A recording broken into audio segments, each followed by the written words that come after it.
Hello.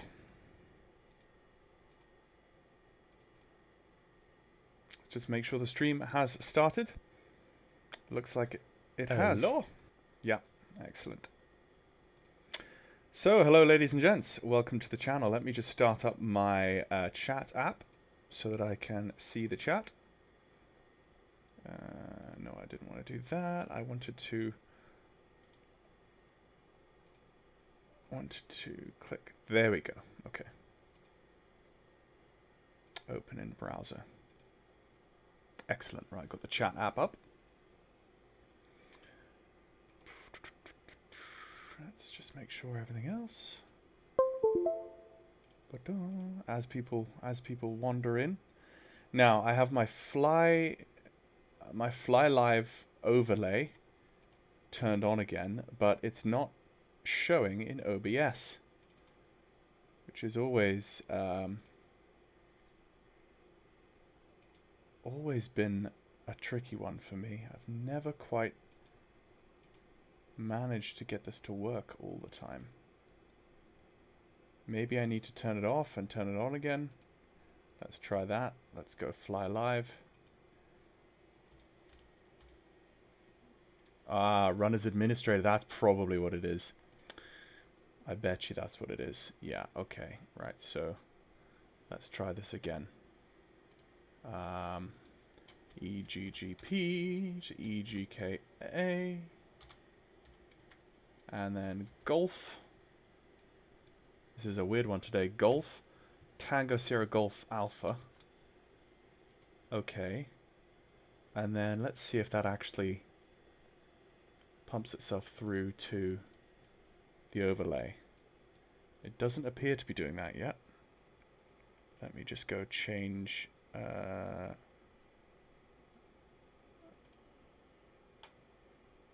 Okay. Use overlay. Okay. Copy. And then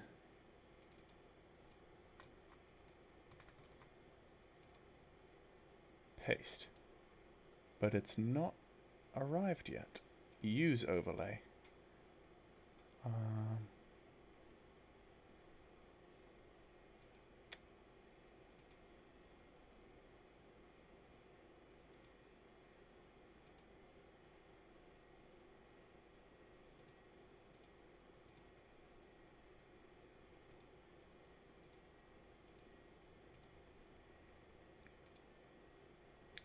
Never managed to get this overlay to work properly. It's always a bit of a clunky piece of equipment. Let's see.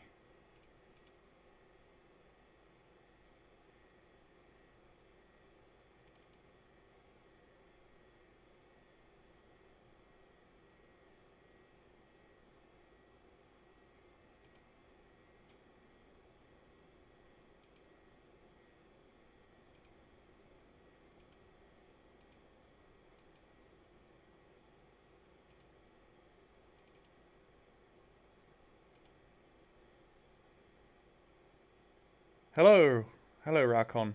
How you doing? I'm just trying to make this fly live overlay pop up on the top of the screen for you all in OBS, but it does not appear to be doing so, and I do not know why. Use overlay. Copy the following URL into a browser source in OBS. Yeah. Set the default browser source to be 1920 by 1080. Right. It's not rocket science. Let's go back to OBS. Let's go back to the overlay. Make sure that it is copied. Like so.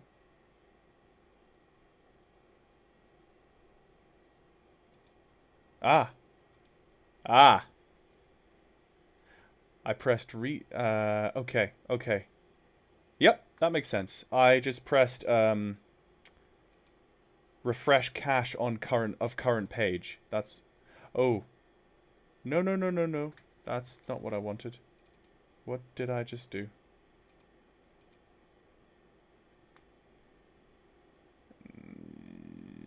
I just... Oh.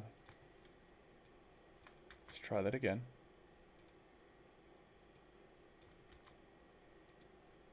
Okay. Right, and now I want that to be 1920 by 1080.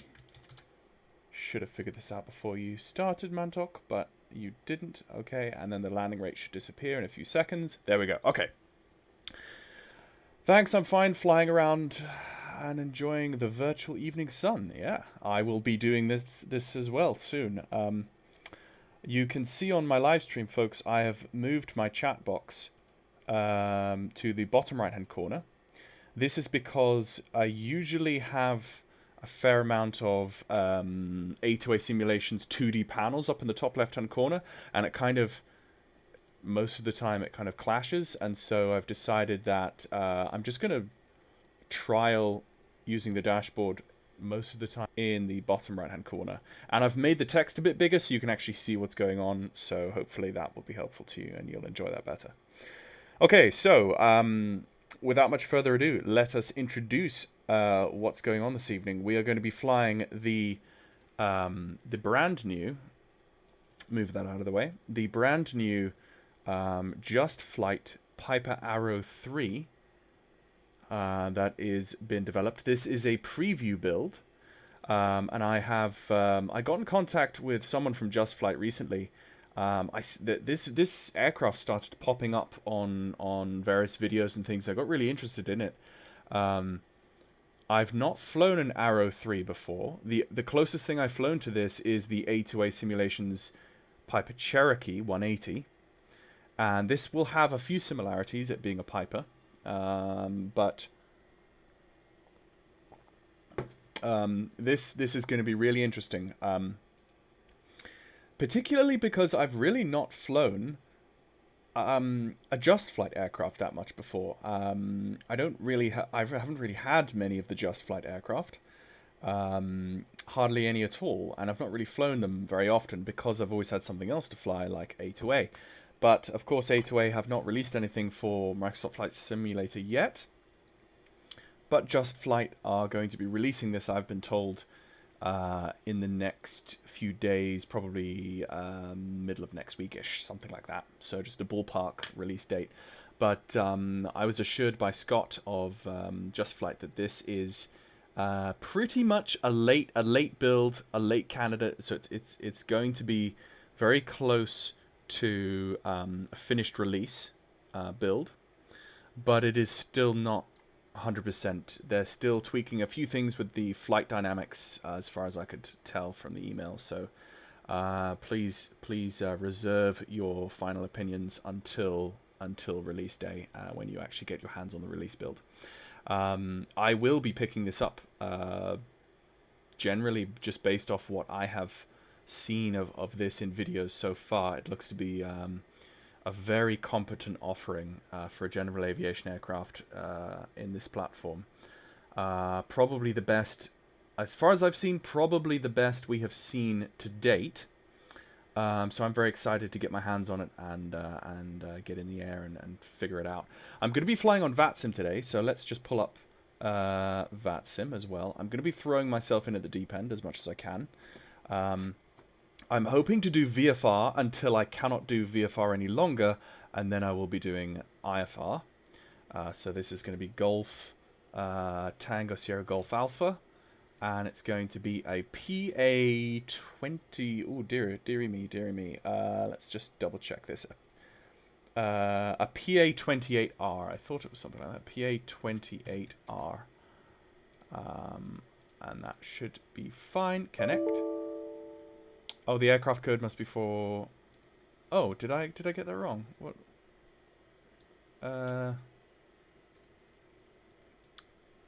Golf, Tango Sierra Golf Alpha. Oh, I must have... No. What? Okay.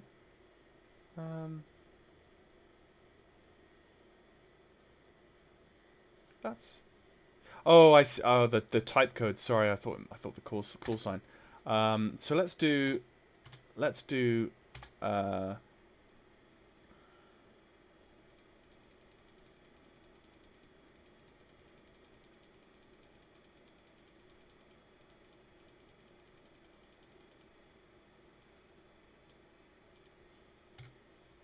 They don't have a P...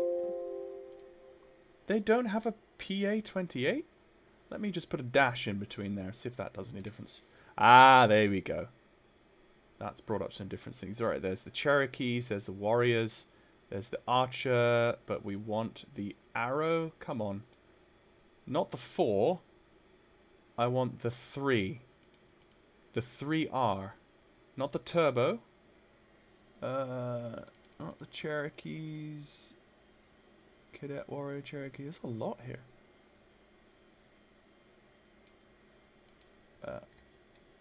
Okay, that. Cherokee Arrow. Cherokee Arrow 2. Turbo. I want the Cherokee Arrow 3. Does it have the arrow? There you go. The Arrow 3. It just takes a while to actually find that. Microsoft Flight Simulator never fails to impress with the visuals. Great to see what promises to be one of the first hi-fi aircraft in the sim. Yeah. Let's connect up to the network. And let's see what's going on. Hello, Parrot. Good to see you. And Rhett Kelly. Yeah. Good to see you guys. Thank you for joining. I can hear some...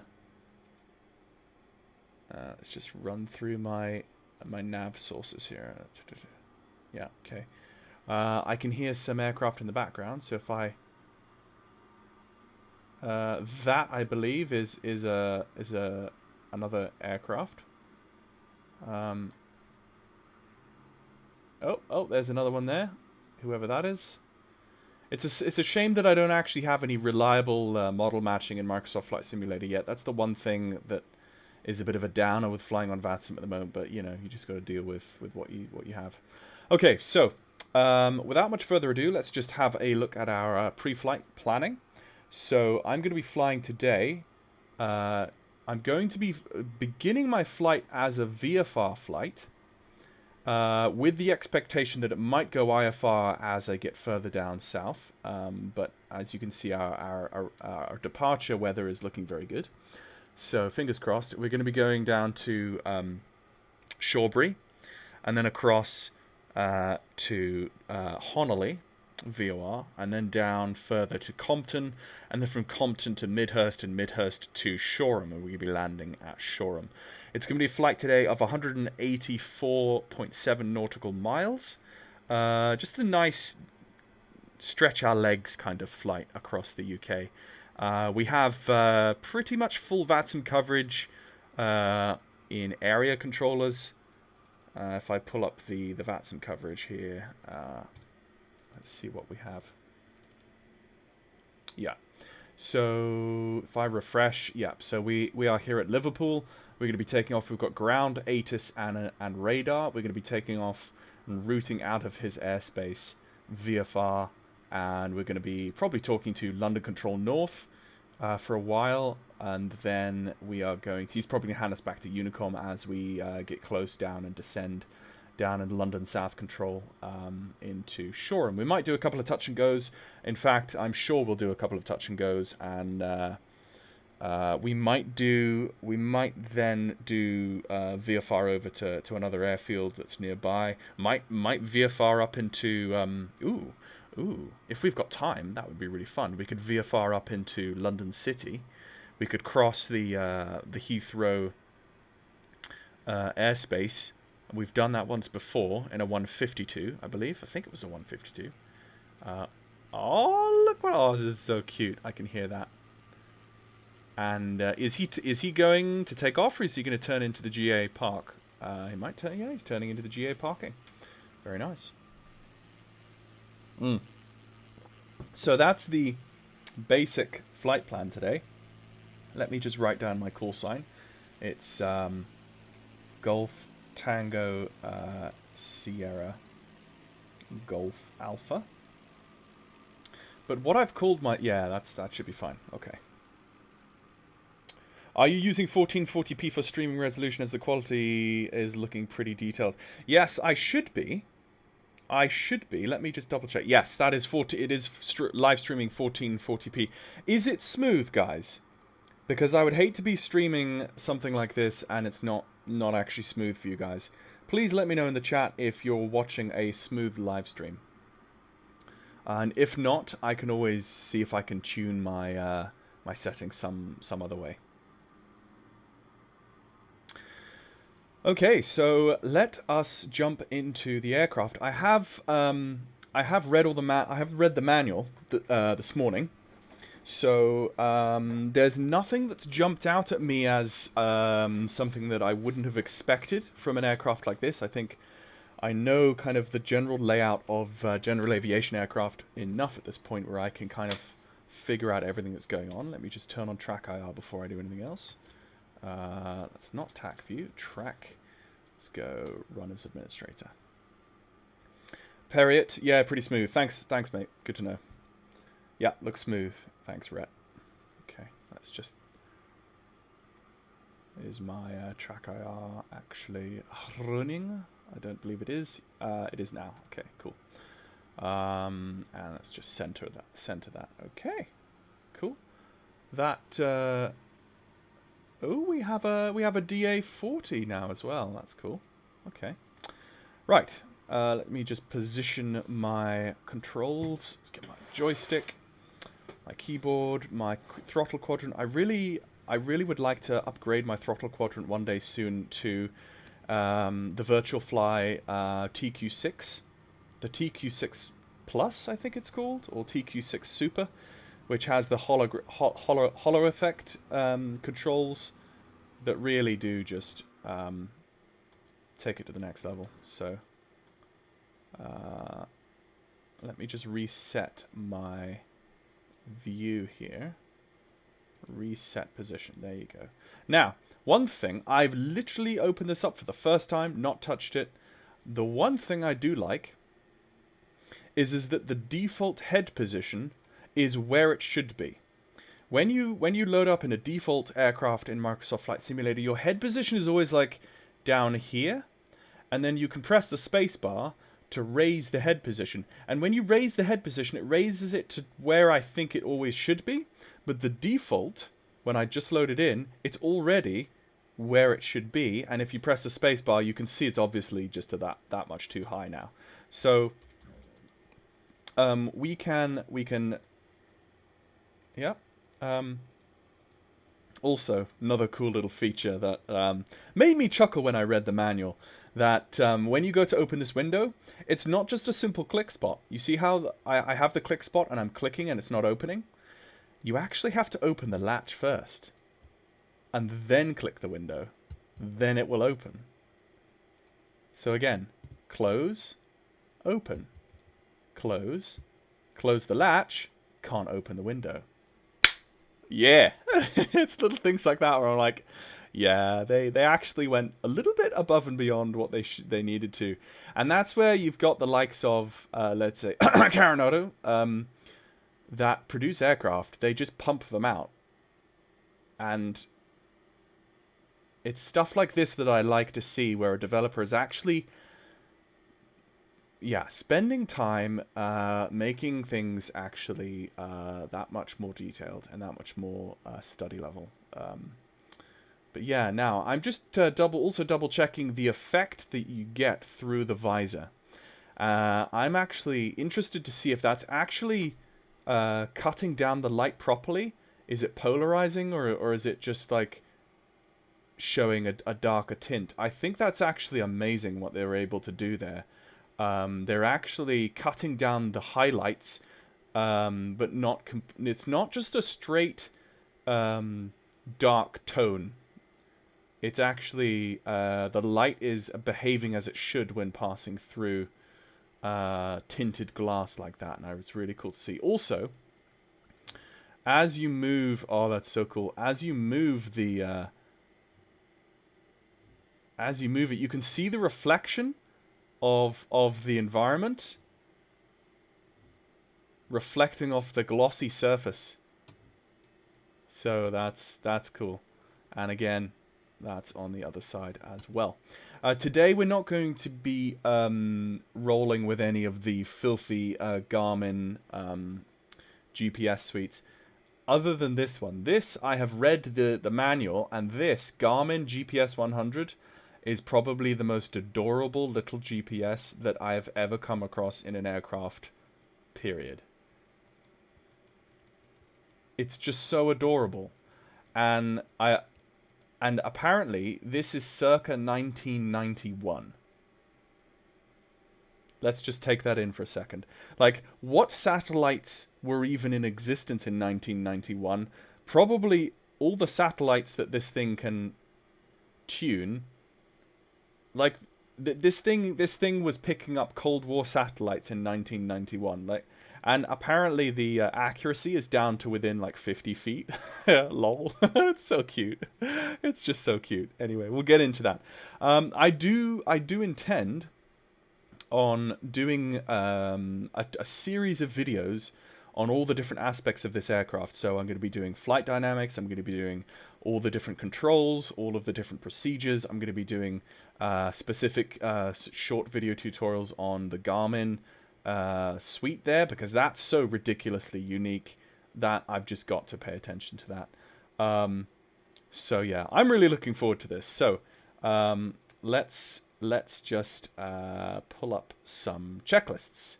Man, that panel details are most realistic I've seen in MSFS for now. Yeah, I know, it really is good. I mean, if you zoom in here, mate, check. If you zoom in, look, they've even modeled at, you see the little on and off switch here? You see how the little tab scrapes back and forward so often that it's actually scraped the surface, the metallic black paint of the surface of the unit has been scraped off with that little tab scraping backwards and forwards so many times.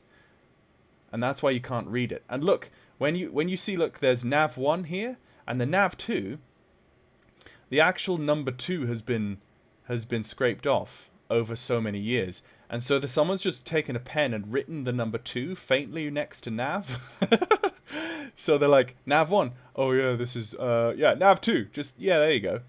And it's just really nice. You see just bits of paint scraped off and rubbed away, and you see like the texturing of the material there. It's like this kind of fake. It's like plastic that's been forced into like a fake leather mold, and it's got this like dimpled, rippled fake leather texture on the plastic, and it's brilliant. It really is well done. I mean, yeah, and someone's just stuck a bit of plaster on like I don't know, some sort of Velcro or plaster thing on there, and the texture's worn off, and yeah, that looks like that used to be a section of Velcro or something. And of course you can click on the yoke and that will appear and disappear. Yeah, so yeah, it really does look good. And of course, for our weights and balances, we access our aircraft weights and balances through the default Microsoft Flight Simulator. You've got stuff here. I've put 90%. Oh, one cool thing, which I've only ever seen done in the A2A Simulations Piper Cub, is apparently if you go to more, is there flight info? Flight info, no. Equipment, chocks, tie downs, tow bar doors, yokes, GPS, HSI enabled. Yeah, what am I looking at here? That's not what I wanted. I want the... Yes, that's the one I wanted. But apparently you can get the actual Copilot. There you go. Boom! Hello. I've got a Copilot. Isn't that so cool? Like, the only other aircraft I've ever known that to work on is the A2A Simulations Piper Cub, where you have Heidi sitting in front of you, and she like screams and holds on to the two struts if you do anything too crazy. So that's cool. That's just from the outside view. You can see the pilot sitting, or the co-pilot, shall we say, or the trainee student. Lol. So, yeah, I'm excited. That's really cool. So let's actually get somewhere at some point. Just get my seating position set. Let's get my rudder pedals. I haven't touched any of the controls. I haven't really done any tweaking. I just want to see what this is like out of the box, basically. So for those of you folks, my audio, I hope my audio is okay. Once I start the engine and stuff, we'll do an audio check again just to see if everyone's happy. I did press the cold and dark button. Oh, okay, there we go. Hello. That. Okay, so that's basically my cold and dark setting. Let's have my Copilot back. And I think that's everything I'm good with. Let's take the tie downs and the chocks off. Auto fuel selector, let's take off. I don't want that. And I think for now that's good. And I'm going to press the COM thing to get rid of that now. Poor Heidi can be thrown out the plane as easily as she got in. Well, I'm sure, I bet you, you know, A2A simulations, I bet you will not disappoint. I think that's the parking brake set. Push.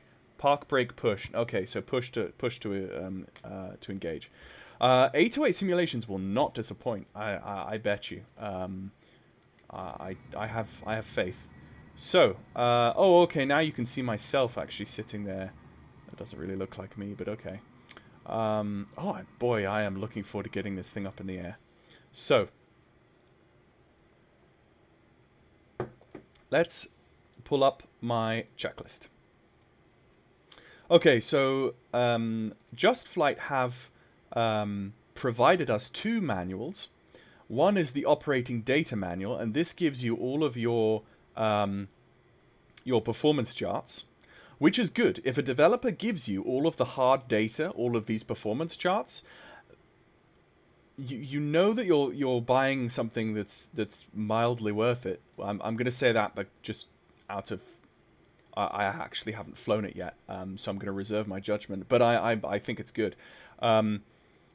If they give you, you know, the raw data and all the performance charts, it's kind of, they're unofficially saying, look, we are confident enough in what we've produced here to give you the performance chart so that you can match up what our add-on does against the actual performance charts. So that in and of itself, if they actually give that to you, that's them going, yeah, we've actually taken all of this into account.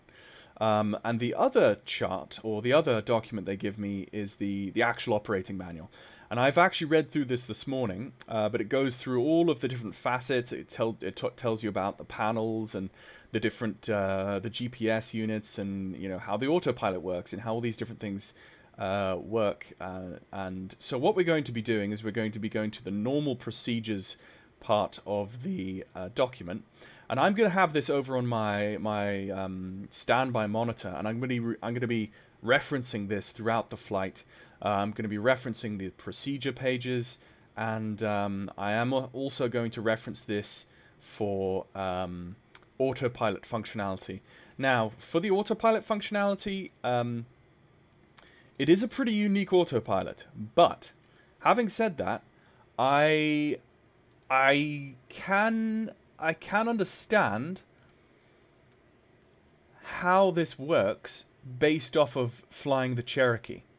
So the A2A Simulations Piper Cherokee 180 is similar in the sense that the autopilot, it gives you heading control and VOR radial navigation and distance DME functionality and all of that, but it does not give you vertical navigation control. So it doesn't give you feet per minute. It doesn't allow you, like in the Cessnas, you can dial in and say, okay, I want to climb at 200 feet per minute until I reach 3,000 feet, and then I want you to level off at 3,000 feet. It doesn't do that. It only gives you lateral navigation, lateral automation. It doesn't give you vertical automation. So we have to basically have to do our vertical navigation all manually. So all of our climb rates, our altitudes. I believe it does have some altitude hold functionality. I think I remember reading that you click on a click spot somewhere and it gives you like a basic altitude hold, but we'll figure that out as we go along. So let me just pull up chat again. Yeah, okay, that's good. We're all happy. We're all happy. 1 person on Twitch and 23 on YouTube. Okay, cool. So yeah, that's cool. Let's have a look. So, let's go run through the pre-flight checklist. Landing gear is down. That's the landing gear lever. Parking brake is set. Avionics are off. Now, the avionics doesn't have an overall avionics switch. You literally have to go and turn off each avionics stack individually. Because off, off, off, off. Volumes are off. The squawk is off. The ADF is off. The Bendix, the DME functionality is off. The Garmin is off. That's how retro. There are some things about this aircraft that I'm really looking forward to. Ooh, textures. Oh, look at the shininess. Look at the shininess. The textures. Oh, lol. Such a nerd. You're such a nerd. Shut up. Get on with it. Stop being such a... No, I can't help it. No. Okay. Anyway, mixture. Idle cutoff. Let's go avionics off. Mag switches are... Let's just hide the yoke for the moment. Mag switches are off. I don't like it when I roll... Yeah, so that's off. Battery master. Let's turn that on. Where's my battery master? It's going to be behind... There you go. Battery master switch on. Fuel gauges. Check quantities. Okay. Gallons. Yeah. So we're pretty much almost full, actually, which is what we should be seeing because we've got 90% overall fuel capacity set. So that is good. And then I'm looking at annunciator panel check. I believe the annunciator panel...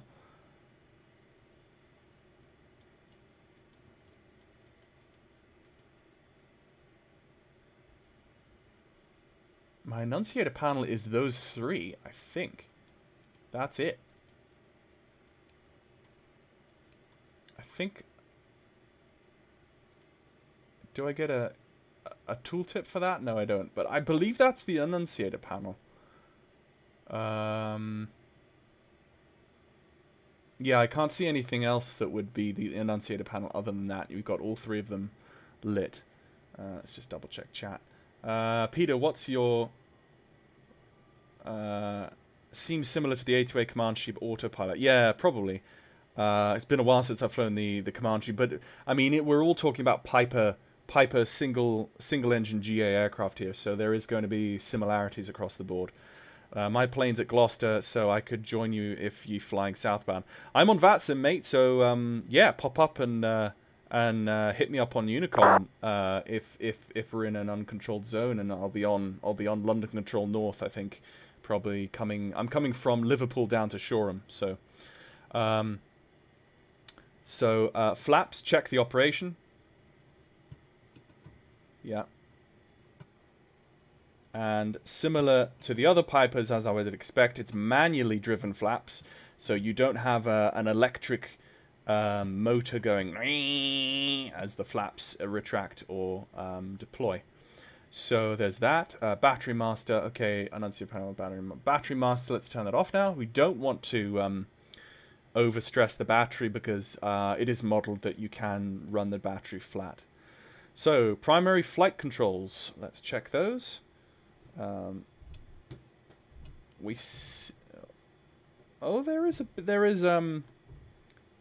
the curve of control there is, as I push my stick, it actually doesn't affect the in-game controls too much until I get maybe 50%, and then the last 50% it goes quite quickly. See that bit right there? It goes from about there to there in about the last 10% of my movement. So you can see there's a graduated curve set as default, and that gives me the ability to do a lot more fine control, which I have already heard from another YouTuber. They've commented on how the control is very fine, and that some of the default aircraft in Microsoft Flight Simulator feel like they're on power steering. You know, you put in a little control input and it just kind of jumps around. Do I have the same sense for the rudder pedals?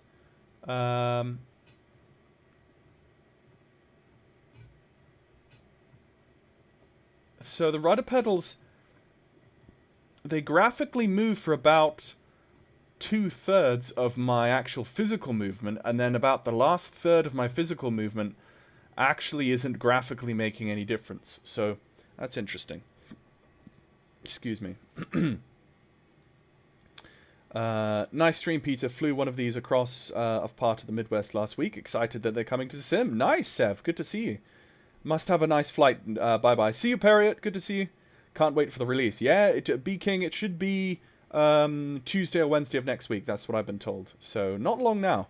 And this, folks, we're looking at now, this is pretty much 99% the release build, I was told. And they're just tweaking some of the flight dynamics a little bit before release. But that's pretty much it. Apparently all of the sounds have been updated in this build that I was given this morning. So I really prefer the classic cockpit with the 6-pack gauges for GA and VFR, but the opposite for IFR commercial aircraft. Yeah, that's true. That's true. Okay, so having looked at the pre-flight cockpit, let's go. That's kind of some... I'm not going to do the external. I don't think I'm going to do the any of the external stuff just because we're going to be here for a long while. In fact, I don't think there is really, as far as I've seen. Let's just actually go and check anyway. The left and right wing, check the flap and the aileron. Wingtip and lights are undamaged. The tie-downs are removed, and the fuel tank level check. So those would be checks that we'd do in a normal operating checklist, but I don't believe that there are any things that you actually can be caught out by, like in an A2A aircraft. But it's good that they're giving us a checklist there that we actually can see what's going on. There are other things like the nose section and the tail section that we check on the externals, but I'm not going to bother with that. So before starting engine is going to be brakes set. Circuit breakers in. Now, the circuit breakers will work, which again, a nod to JustFlight, but all the circuit breakers work. But I'm not sure if... because A2A simulations have a system where if you open the aircraft up one day, one of those circuit breakers might randomly be pulled out because someone may have done an inspection and forgot to pop them all in. So that means that doing the checklist, it makes you do the checklist like you would in real life, because there's actually coding in the A2A aircraft where I believe, you can randomly have one of those pulled out. Or I did have in my A2A aircraft once, I did the walk around, and inside the air intake here at the front, there was a rag that had been left by a mechanic in the air intake, and I saw it on the walk around. And it's one of those things that's coded in the A2A aircraft, in the AccuSim, that there are random things that happen to the aircraft over time. Obviously not too frequently, but it's just enough for you to need to go and do your checks properly like you would in the real world. And that's all. That's to do with the A2A simulations, AccuSim. That's where the quality is. But this is also, it's inevitable, guys. I'm sorry that I am comparing this to the A2A simulations standard, but to be honest, that's what I fly the most because that's what I like the best. But I really don't want to knock this because I know this is quality that we're looking at, guys. So I really don't want to knock that either. I'm not paid to say anything. Bear that in mind. So if I see something that looks ridiculous, I will point it out. But I also am really excited, and oh, hello. I'm also really happy with what they've done. This is quality that they have achieved. Okay, so alternate air off. I believe my alternate air. There you go. Alternate air is closed. Propeller, full forward. Let's put that full forward. Avionics are off. Fuel selector on desired tank. Okay, so we're going to go from fuel off. We're going to go... hello. It says fuel selector all in the tooltip, but I don't believe that works. I'm going to go left tank for my departure, and then I'm going to go right tank in cruise, and then probably back to left tank for descent and landing. So, engine starting checklist. For a cold engine, what we want to do is we want to crack the throttle 1/2 inch. So I'm going to say about 20% is that. Battery master switch on, like so. Fuel pump on. Fuel pump is going on. You can hear it whirring up in the background. Mixture, rich, then idle cutoff. So watch the fuel flow. And then idle cutoff. So we had, and then starter, engage, and mixture full rich. So you'd shout clear prop. Let's actually open the window for that. You'd shout clear prop. You make sure the air is clear. Make sure he's not standing in front of the propeller. And then you will go engage.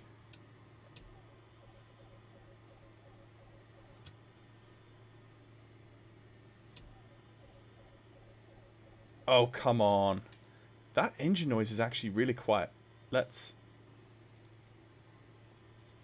go general, and then audio, sound.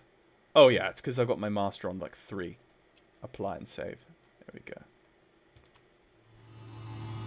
Oh, that's much louder.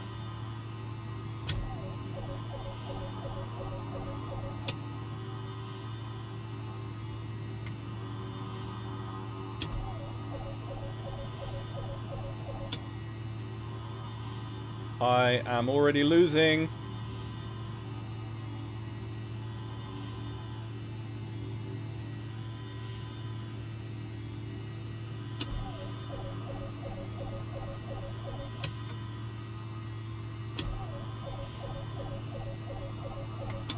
Oh, come on, guys. Maybe I flooded the engine?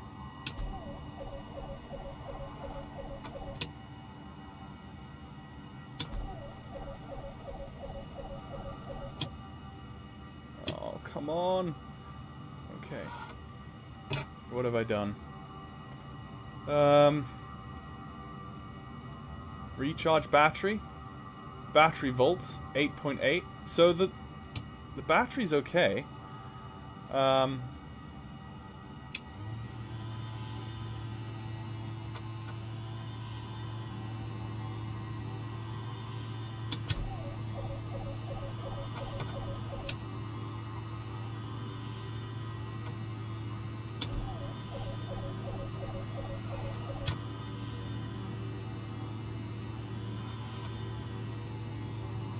Select one of the tanks.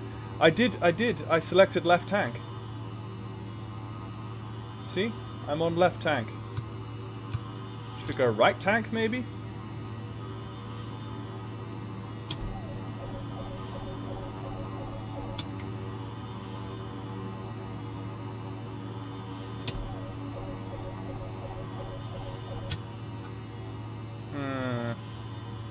More throttle? I'm on 20%. I mean, maybe, yeah. Uh-oh.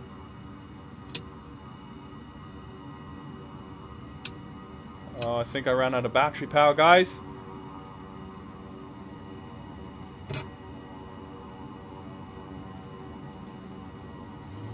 There you go. Ah.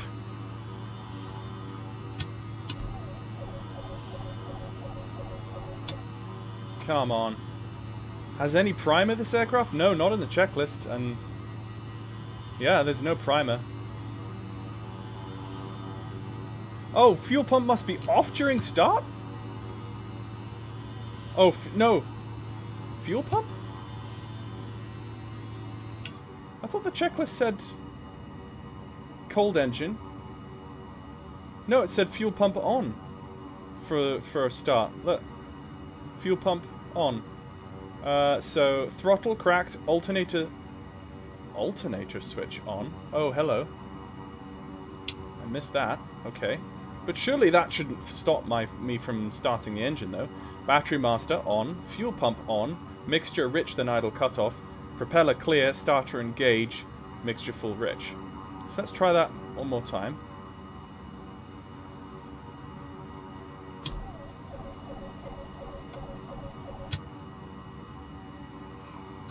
So, fuel pump.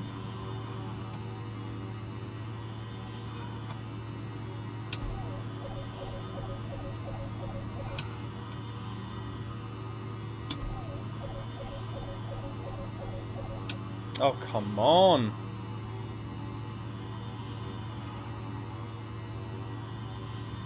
Why is it always me that can never start my engine properly? Mixture ICO.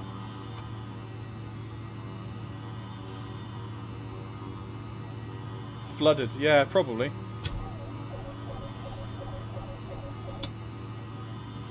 I wonder if I click on cold and dark again, it will reset. It might reset the aircraft for me. Take the chocks and the tie downs out.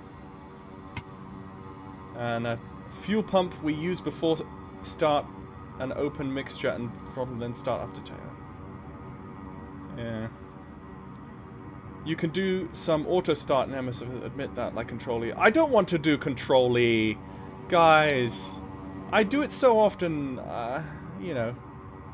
Anyway, let's try this again. Okay, battery on, alternator on.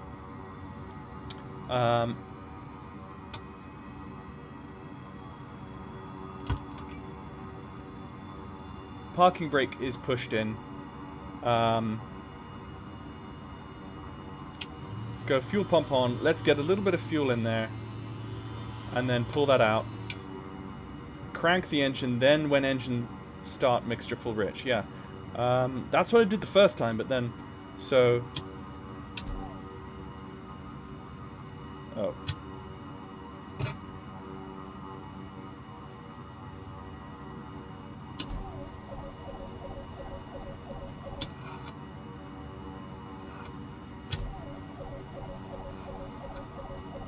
Oh, for goodness sake.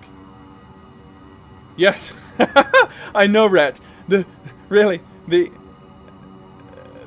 standard of what constitutes a well-designed aircraft is can Mansoc Productions start it? If no, then it's good. Because it has defeated him. That is the standard here. Oh, goodness me. Crack the throttle a bit more. Oh, come on, you...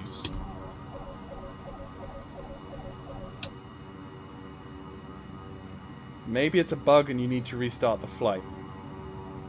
Yo, you fuel tanks... Ah, Scheiße.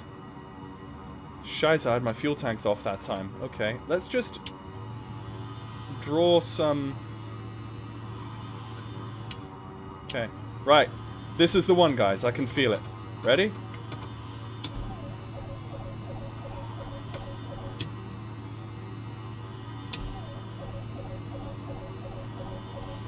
Oh, for goodness sake. There is no prime. There genuinely is no prime. There's a rudder trim. I read the manual. There is no prime.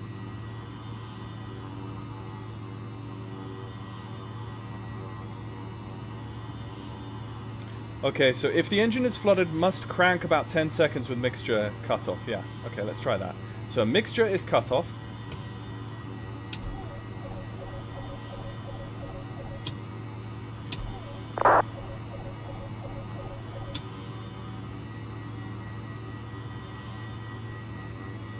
Mixture rich for about 3 seconds. Okay. 1, 2, 3. Okay. Now, let's crack the throttle, let the engine turn, and then I've ran out of battery. Let's recharge the battery. try that again. Yeah. Okay. Control E. Goodness sake. Oh!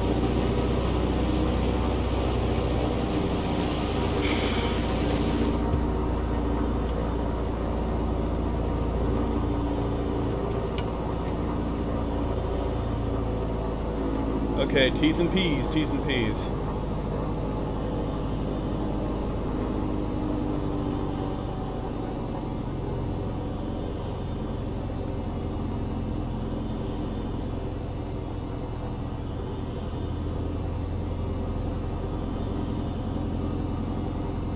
All look to be in the green.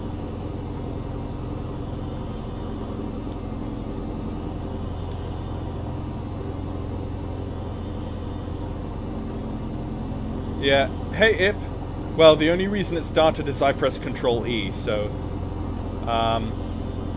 that means that I need to again learn how to start it or learn why I wasn't able to start it. Yeah. I've got the mixture now on about 70% just to keep it from fouling at this idling. I'm so not used to turning my head right and seeing a human being right sitting next to me, so that's going to be fun. Heidi isn't very impressed. Oh my goodness me. She would not be impressed. So let's get rid of that now that we don't need it. And let's start bringing our avionics. Actually, no. Checklist.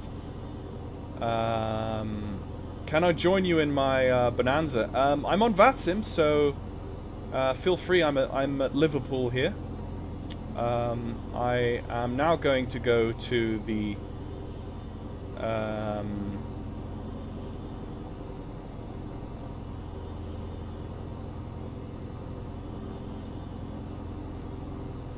when the engine starts, magnet to select both, throttle adjust, oil pressure check, throttle 14 to 1500 RPM. So this actually idles about 4 to 500 RPM above the Cessnas, which is interesting. And then there's a hot engine checklist for hot engine starts, which we don't need to worry about. And then we have taxiing and ground checks. So best stream ever. I feel okay about having the same issues. Yeah. Let's go on. And let's turn those on as well. Let's turn transponder on. Let's turn to ADF. And let's turn that on as well. And let's go power. Is there? I think there was a... Yeah, there you go. Okay, so if you look at the GPS, it gives you the date, the time, it gives you the GPS lat and long, and it gives you where your nearest airport is, EGNS, nearest apart from this one. And then there's a number of other things that we could look at there. But that, for the moment, is okay. What I'm going to do is I'm going to turn that engine noise down even further because it's going to start conflicting with the VATSIM audio. And I want to actually hear myself as well. So I'm going to just pretend that I'm putting on my headset and I'm not hearing as much. This plane looks a bit older. Yes, it is. It is. It's the kind of plane that I like.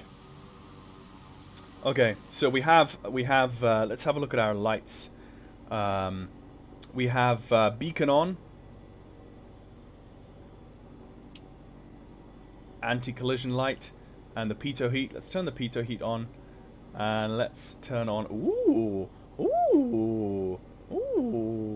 lights. Hello. What is that one? Oh yeah, das ist gut. Yeah. Yeah. Sweet. Okay. Right. So now let us contact. Well, let's pick up the ATIS first. Not that. Let's go to Liverpool. ATIS is EGPP ATIS at 124.325. So let's go 124.32. Liverpool information kilo. Time 1650 Zulu. Runway in use 27. Transition level flight level 55. Surface. Wind variable 2 knots. Cab OK. Temperature +7. Dew point -2. QNH 1032. Threshold QC 1029. Acknowledge receipt of information kilo. And advise aircraft type on first contact. Liverpool information kilo. Time 1650. Okay, that was good. So, information kilo, QNH 1032, departure runway 27. QFE is 1029. Aircraft type is a Piper Arrow 3. Anyone know what the price will be? I bought it for X-Plane a few years ago for $40 US. I will get that information for you right now, B-King, because I was told by Scott. So let me pull that up. He says, and I quote, price will be £29.99, or in euros, $37.95, or in dollars, $43.99. Current Arrow, the current P3D and FSX owners who bought from us will be offered a 25% off. Anyone who buys the Arrow in Microsoft Flight Simulator from us will get an offer of 60% off the Turbo version. So they are releasing the Turbo Arrow 3 as well later, and that will receive, if you've bought this and you want to buy the Turbo version as well, which I probably will based on what I've seen from this one so far as well. So those are the numbers for you there. Right, so now we've got the ATIS. Now let us call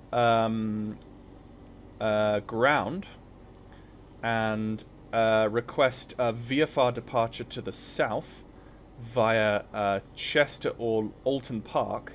Alton Park is a little bit further, but let's just double check we actually haven't filled in the flight plan for EGGP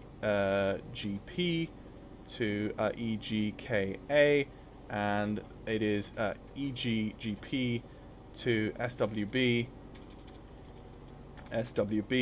direct Honolulu, direct Compton, direct mid, and then direct EGKA. It's not a heavy aircraft, flying as part of Kix VFR Club, which I still subscribe to. Let's go 6,000 feet, and let's say cruise speed of 100 knots. Like so. Time en route is going to be an hour. I'm going to say an hour and a half. For roughly for 200 nautical miles. Actually, yeah, I'm going to give it a bit more liberal for various reasons. Fuel available is about 2 hours 25. Let's play 2 hours 30. File flight plan. Okay, now I'm starting to see. I'm just going to start to get. Oh, love the lighting. Love the lighting. Oh, night flying in this is going to be an absolute dream. Okay. Yes, Tuesday or Wednesday next week. Racon. That's That's 3/4 the price of the CRJ. Then she really could deliver. Then she really should deliver in flying. Well, from everything I've seen, she does impress. Also remember that it still is freaky looking to the right and seeing human beings sitting right there. Bear in mind that JustFlight and Aerosoft have different pricing models for different reasons. So you can't just take a base price sometimes and compare apples to oranges. It's not always that simple. But don't know who he is or what he's sitting there waiting for. All right. Right, let's get in the air. Let's get this done. Let's go to my. Let's just pull up VATSIM. I always pull up VATSpy and just refresh, because sometimes these controllers, sometimes these controllers pop offline so quickly. So ground is still on, and radar. So let's go. Ground is 128.95.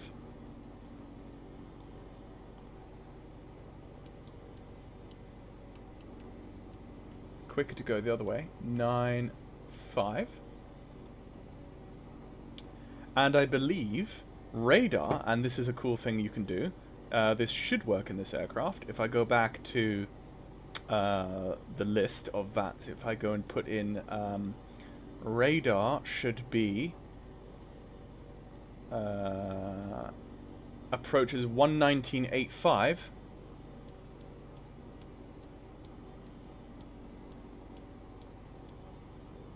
Like so. And you should just be... Yep. Look at take off from my Tier 7 Tomjet 61 Mike. You should be able to flick between the two like that. Between COM 1 and COM 2. And it sounds like that Tomjet. Or no, yeah, that guy in the back there, that Tomjet. Sounds like he was ready to take off. Okay, so we need to do a radio check for... we need to do a radio check for Liverpool ground. So... Liverpool ground, good evening, Golf Tango Sierra Golf Alpha, radio check.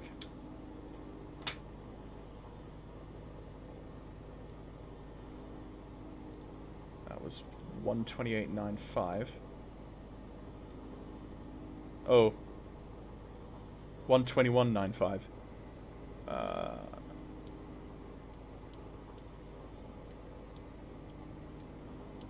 121.95, there we go. Liverpool ground, good evening, Golf Tango Sierra Golf Alpha, radio check. Golf Tango Sierra Golf Alpha, very good evening, Liverpool ground, ready to fly by 5, buddy. Okay, right, let's go Navigraph. Because he's going to give us some taxi instructions. Let's pull up Navigraph. Golf Alpha, did that come through? A-firm, thanks, yeah. Yeah, Roger. Sorry, I should have called back. Good evening, Liverpool ground, EG291, vacated runway. Okay, he's going to give me Alpha 1. EG291, very good evening, welcome to Liverpool, sir. Continue taxi Alpha Tango, stand 5-3. He's going to give me Alpha for Alpha 1, or Alpha 2. Can you repeat that? Sorry, it's EG291. EG291, continue taxi Alpha and Tango, stand 5-3. Taxi Alpha and Tango to stand 53 EG291.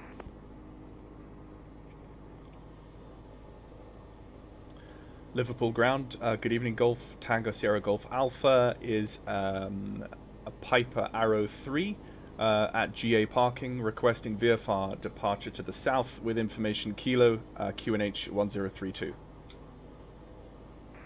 Golf Tango Sierra Golf Alpha, very good evening. I'm just going to run this by approach control. I'll be back within a couple of minutes. Hey, fam. Okay. Yeah, he's like,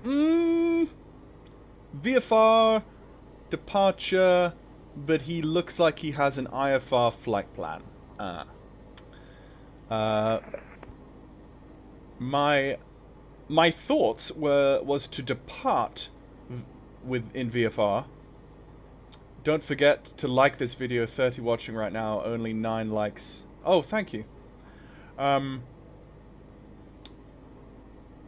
So my thoughts were to depart VFR, and then as the sun sets and if we hit any weather, then we transition to an IFR flight plan for our remainder of the flight.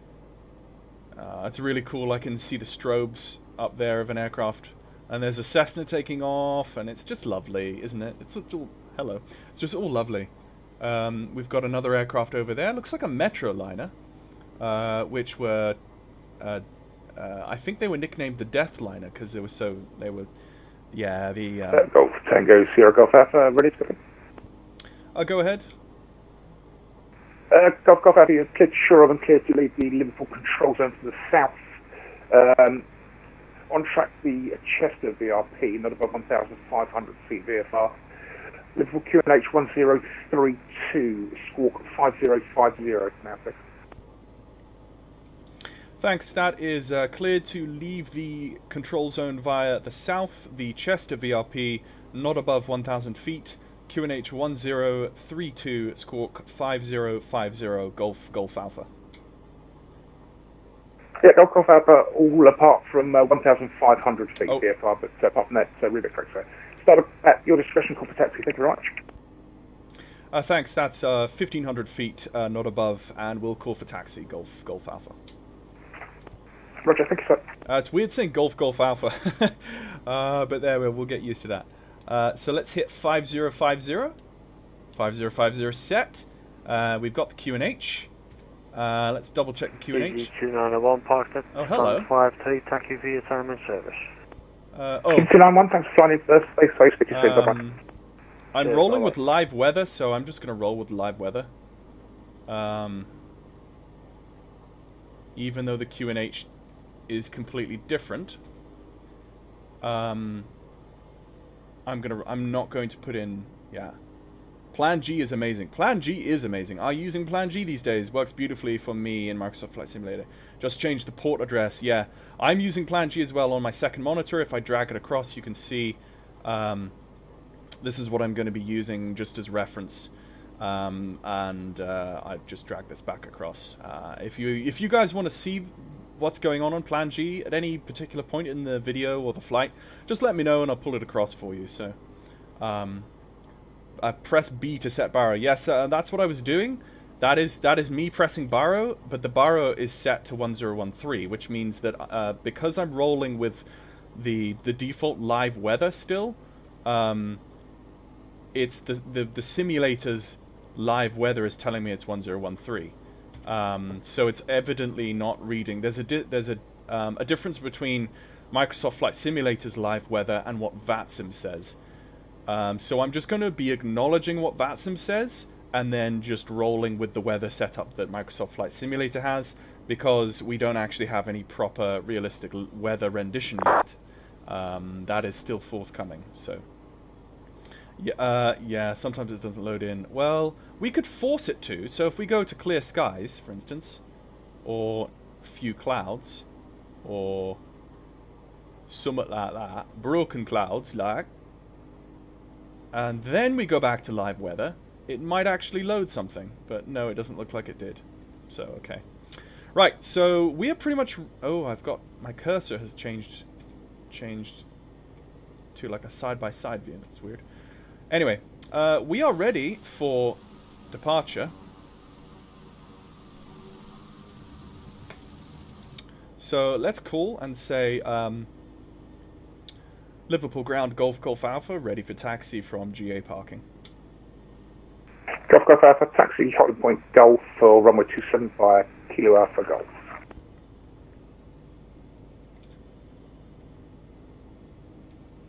Taxi holding point Golf for runway 27 via Kilo and Golf for Golf Alpha. Okay. So, for my taxi checklist, let's go through that now quickly. Taxi area is clear, parking brake release, throttle apply slowly, brakes and steering check. We also want to turn on a little light. Let's turn on our taxi light. There's landing light, pitot heat. Let's not turn on the taxi light yet.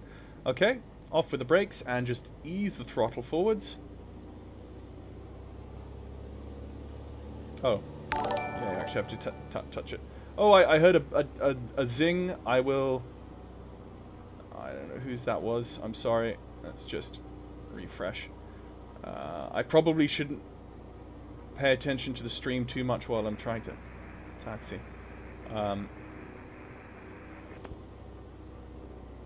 Let's give myself a notch of flaps. Last call of static only. Yeah, my restream isn't really keeping up with me, but is it left there? Yes, it is left and then right. Okay. Oh, hello. Goodness me. Still haven't got... Liverpool ground, easy 41 Echo Alpha radio check. Still haven't got... Easy 41 Echo Alpha, ground, very good evening, so readability 5. She taxis beautifully. And easy 41 Echo Alpha, currently stand 6, information Kilo on board, and we're just requesting IFR clearance over to the Isle of Man. She does taxi Easy beautifully. 41 Echo Alpha, clear to the Isle of Man, Quality 2 Tango departure, runway 27, squawk 3375, please. But then I found Roger, Wolfie 2 Tango off 27, cleared down man 3375 in the box, easy 41 Echo Alpha. I found that all pipers. 4 Echo Alpha, with correct information, Kilo is current, QNH 1032, break, Golf Alpha. It's over to Liverpool Radar 119.85, sir. Safe for that, bye-bye. 118.85. Thanks very much for ATC. Good evening, Golf Alpha. Okay, so that's And easy 4 Echo Alpha, Roger, that 1032 current with Kilo, and we'll estimate pitch back in about 10 minutes. I should make sure I don't go anywhere. Please descend to 2,000 feet, easy 45 uniform Bravo, thank you. Golf Alpha Kilo, your response is... okay.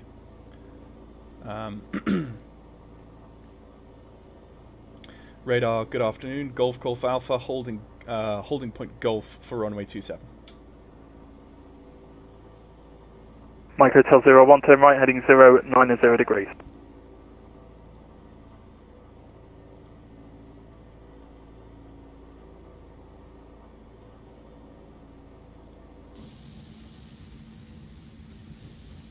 Once we're in cruise, I'll turn up the noise and we can listen. Oh, look at the look at the external model. Bill, Golf Alpha Kilo. It's Golf Alpha Kilo, standby. It's so beautiful. Oh, it's so beautiful. This, it's just it's so beautiful. Golf India, Golf is overhead seat, about 1,000 leaving your right space. Golf India, Golf, Roger. Easy 45 uniform Bravo, turn right, heading 240 degrees. Cleared ILS approach, runway 27. Flight heading 240, cleared ILS approach, runway 27, easy 45 uniform Bravo. Beluga 164 Charlie, turn right, heading 045. Right to 045, Beluga 164 Charlie.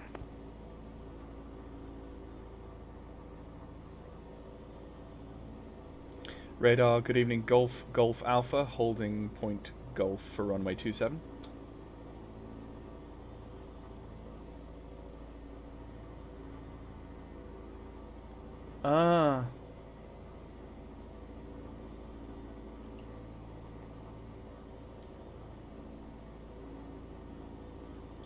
Radar, good evening. Golf Tango Sierra Golf Alpha, holding point Golf.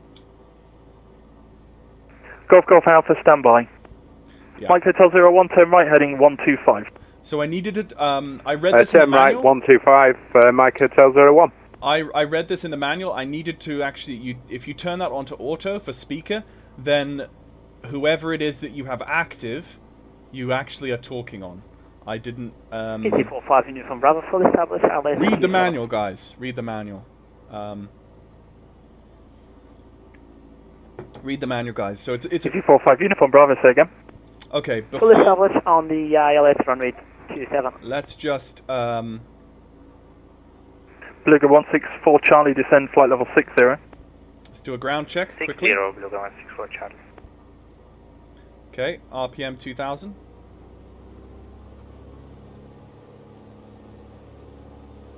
Right, let's do a mag check.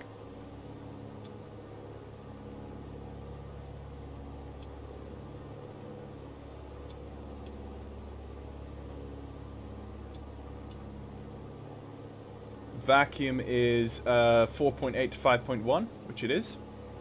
Oil temperature is in the green. Easy 45 uniform Bravo, runway Oil 27, clear pressure to land surface wind is 080 in the degrees, green. 2 knots. Ammeter, check. 27, easy 45 uniform Bravo. Annunciator panel, press to test. Golf Oscar Bravo Alpha Kilo, can I just confirm that your request was actually QSY, sir? Fuel pump, off. Fuel pressure, Golf Alpha Kilo, Liverpool. check. Golf Alpha, Liverpool. Throttle retard. Golf Alpha Romeo is left downwind runway 27 for a full stop. Sorry, last question, call us again, please. Golf Alpha Romeo, enter right-hand orbits, end of the downwind leg until advised.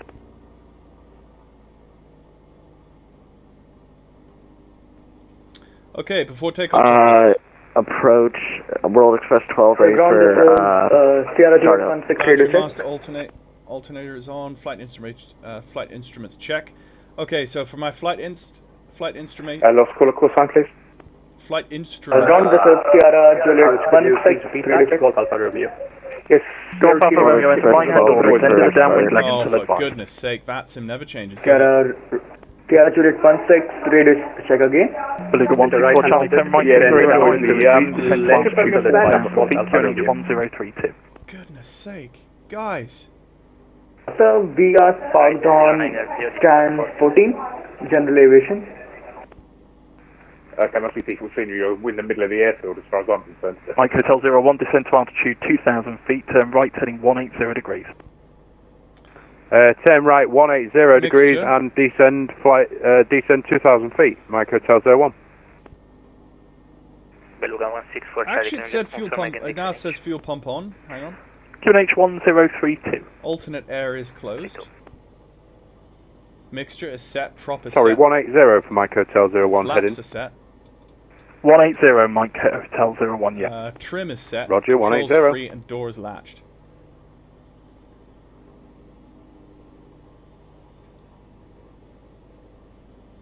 Takeoff. We then check the compass. Currently pointing south. Flaps. Yeah. Liverpool grind, easy 41 Echo Alpha, stand 6, we're ready for push and start. Easy. Beluga 211 Alpha, enter backtrack runway 22. East, and just check that squawk 3375 for me, please. I knew there was something I forgot to do. 3375, get into the box and push and start approved. Could you repeat last minute? Thank you. Mike Hotel 01, turn right heading 240 degrees, descend to altitude 2,000 feet, cleared ILS approach runway 27. Turn right 240 degrees and cleared Ground, ILS this is 27 Sierra Juliet 16, radio check. ET45 Uniform Bravo. Yeah, Sierra Juliet 16, readability. 45 Uniform Bravo, thank you. Contact ground 121.950, bye-bye. Roger, ground 121.950, thank you very much. Bye-bye, ET45 Uniform Bravo. Beluga 2. Sierra Juliet 1. Hello ground, this is Sierra Juliet 16. Requesting Beluga 211 flight Alpha, to A firm, enter Echo backtrack Golf 22. Kilo Alpha. That's working. Sierra Juliet 16, stand by. Number 224, Beluga 211 Alpha. Roger, Sierra Juliet 16. Golf Alpha Romeo, enter right-hand orbits over your present position until advised. How busy is this airspace really? Like, let me have a look. Oh goodness, it's not that bad. Golf Alpha Romeo, if you're not aware, you could have asked, but right-hand orbits are literally to fly around in tiny little circles. Yeah, there's an A320 inbound, and he's making a Mike Hotel problem. 01, have you been able to establish or no? En route. I am established on localizer, but I think I'm too high for the glide slope, so I may need to go around. Mike Hotel 01, Roger. Climb to altitude 3,000 feet, Okay, fly he's heading going around. 270 degrees. So, I expect to hear Climb pretty 3,000 soon. and Clear heading to 270. destination, below 164 Charlie, turn right heading 180 degrees. When localizer established, runway 22 to for Sierra Juliet 16. Sorry, say again. Beluga 164 Charlie, turn right heading 190 degrees. When localizer established, runway 22 Roger, to Sierra Juliet 16, thank you. 190 for LS 22, Beluga 164 Charlie. World Express 12, we're ready for taxi. World Express 12, taxi holding point Echo 1, runway 22. Yeah. Roger, Echo 1, runway 22. Golf India Golf, no further ATC, Unicom 122.8, bye-bye. 122.8 Unicom, Golf India Golf. Thanks very much. It's a great ATC. Have a good day.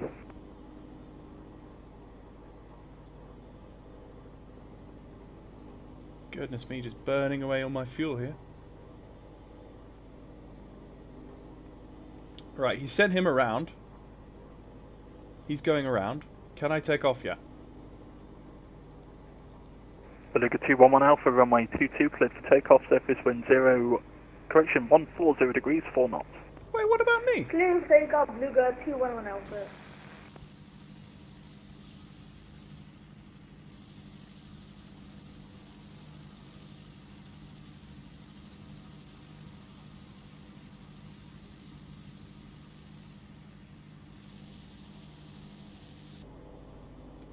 What's going on?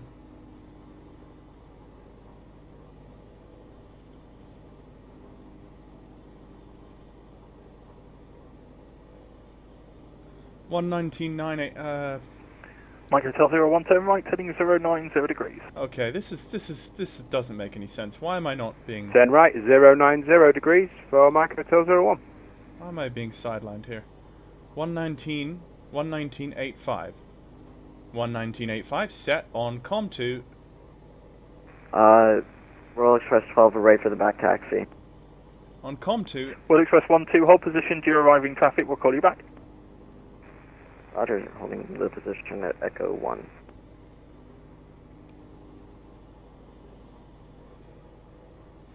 Come on. What's the big problem? Beluga 211 Alpha, recycle squawk 0353.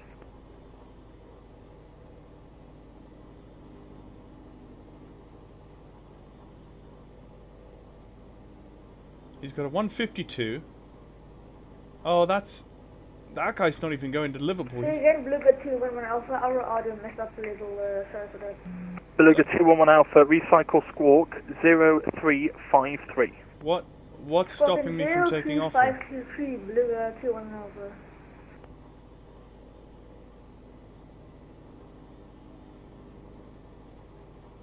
I don't get it.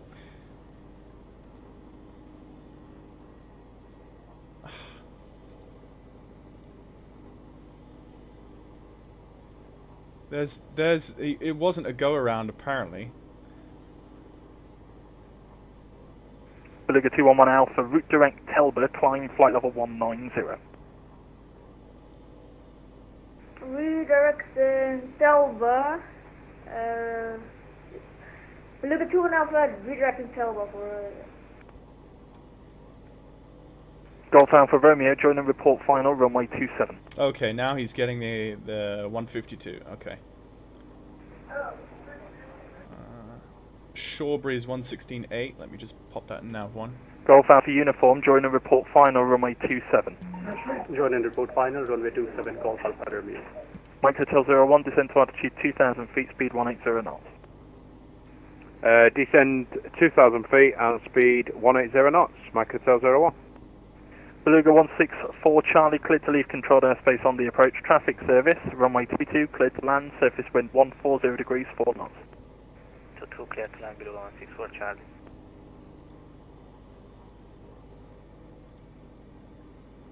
Liverpool Hello, Kingdom 04. Yeah, you say you think he was asking me earlier Beluga 211 Alpha, climb flight level 190. To verify IFR versus Climb VFR. flight level 190 for Beluga 211 Alpha. Yeah, B King, I thought I was only listening to what I must have got that wrong then.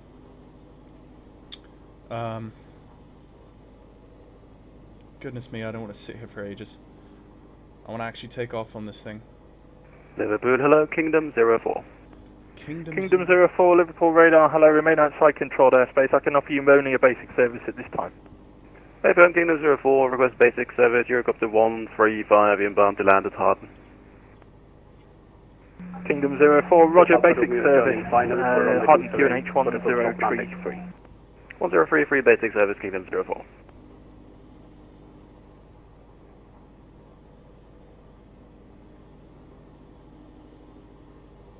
Beluga 211 Alpha, no further ATC, monitor Unicom 122.8, bye-bye.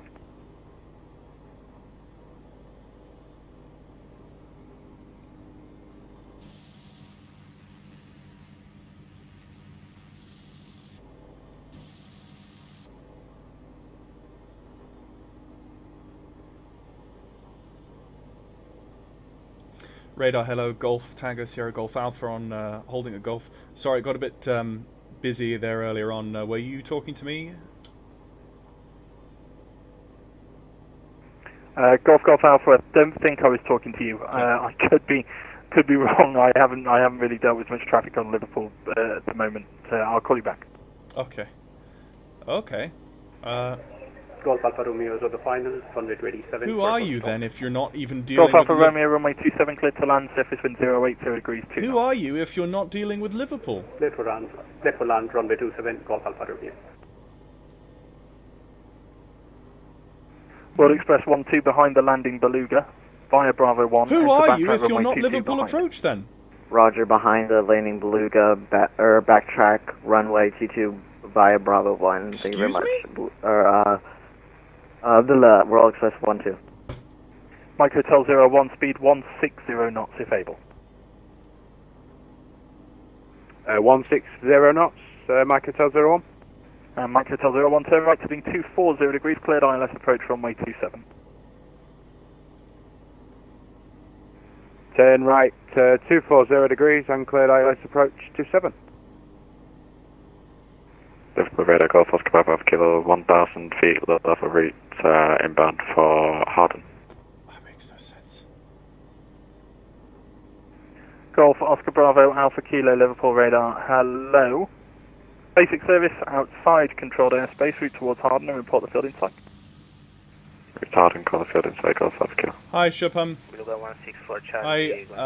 Let me just concentrate on actually getting in the air first. Sugar 164 Charlie, Roger, turn left heading 050 degrees. Left to 050, Okay, screw this.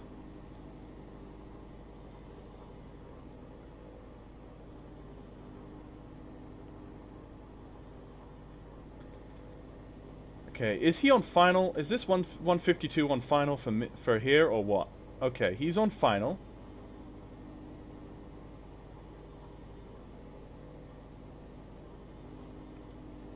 Once this guy lands, I'm taking off whether he likes it or not. He's really not...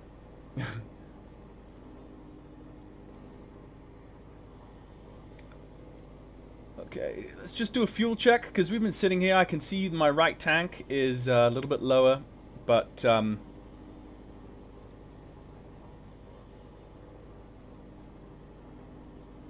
he's coming in now.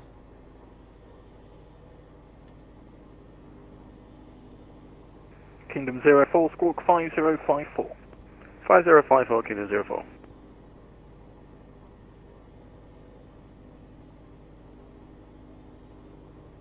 Mike Hotel 01, 160 knots into 4 DME. 160 to 4 DME, Mike Hotel 01. Hello, departure, this is Sierra Juliet 16, holding short at Golf, runway 27. Yeah, we're all holding. Sierra Juliet 16 Liverpool radar, hello, expect a few minutes delay. I'll try and get you out shortly. What? Roger, Sierra Juliet 16, thank you. Beluga 164 Charlie, climb altitude 2,500 feet. He's not holding... Oh, that... 2,500 feet. The guy behind is holding Golf. He's just taxied right through everyone and not cared.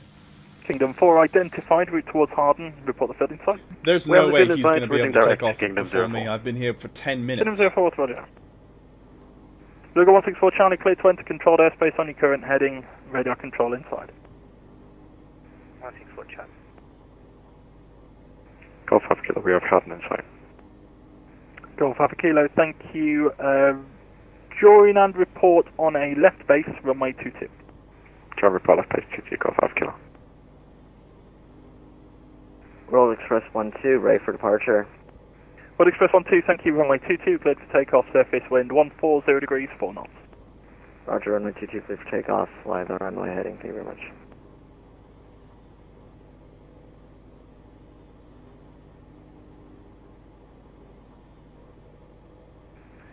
Golf Tango Sierra Golf Alpha via Golf runway 2, correction, after the landing Cessna 152 via Golf, line up on runway 27 behind. After the arriving Cessna 152 via Golf, line up and rate runway 27, Golf Alpha. Golf Alpha, correct. Thank you. Goodness sake. Right. Full director, EZ41 Echo Alpha, currently Lights Alpha 1, ready for departure.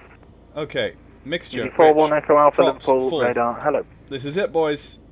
The new JustFlight. Beluga 164 Charlie, descent to altitude 2,000 feet.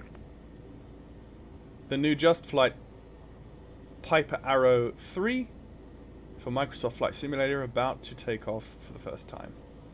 Beluga 164 Charlie, descent to altitude 2,000 feet. And that is a pretty beautiful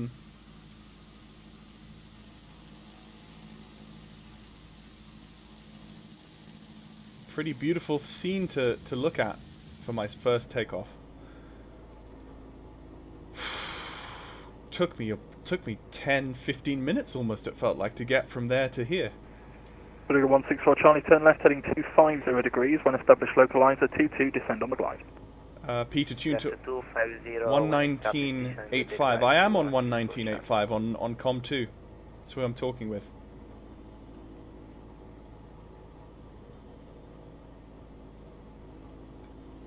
Oh, so you're holding at Golf 27. You were the guy but right behind me then. Golf Alpha, runway 27, cleared takeoff, surface wind 080 degrees, 2 knots. Cleared takeoff, runway 27, Golf Alpha. Okay. Golf Alpha, Romeo, vacate next right, expedite. He gave me takeoff clearance before he gave him. Easy 06 Lima Hotel, entering your airspace southwest. Lima Hotel.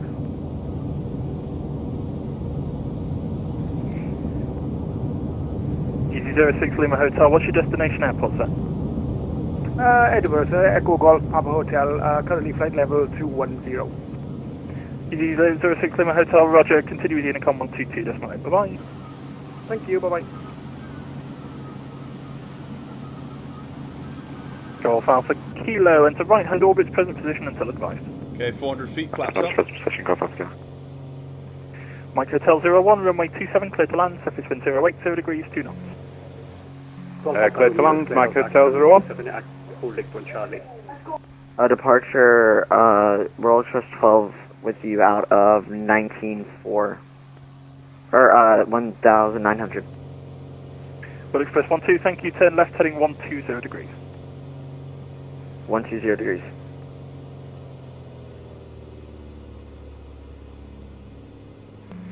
Golf Alpha, Squawk Med Charlie. Squawk Charlie, Golf Alpha. Golf Alpha Romeo, contact ground 121.950, bye-bye.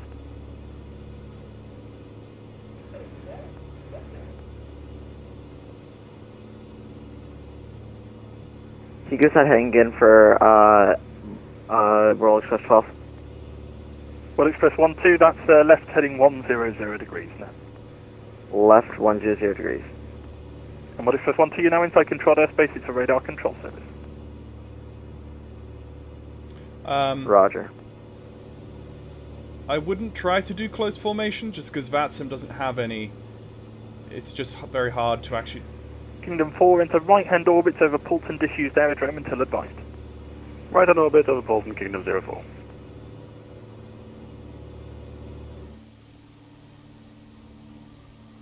Golf Alpha Kilo, traffic is a Beluga, transporter, 4 mile final 22, report inside. We got the fat point inside, Golf Alpha Kilo. Golf Alpha Kilo, thank you. Number 2 to that traffic, join report final, caution wake turbulence, recommended distance 5 miles. Join report final behind the aircraft, Golf Alpha Kilo. Royal Express 12, level 5,000. Royal Express 12, thank you, climb flight level 150. I know there's a Beluga somewhere that I don't want to. What, or turn, or Roger, Unicom 122, just light, thanks. Beluga 164 Charlie, runway 22, cleared to land, surface wind 140 degrees, 4 Maybe that's the Beluga. Clear to land the Beluga 164 Charlie.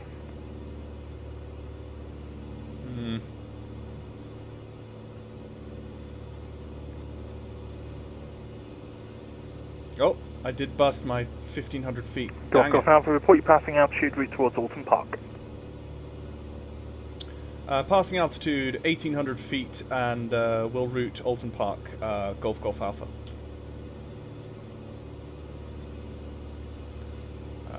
So he gave me Alton Park actually, which is off to my.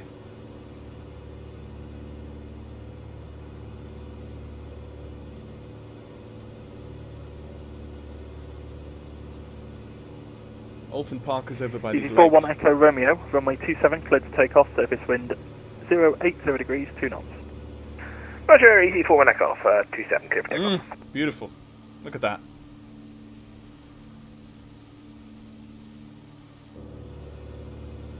Okay, let's just level out here.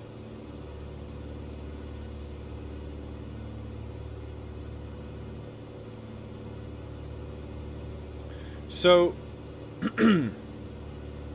initial impressions on that takeoff and climb out. The controls are very heavy.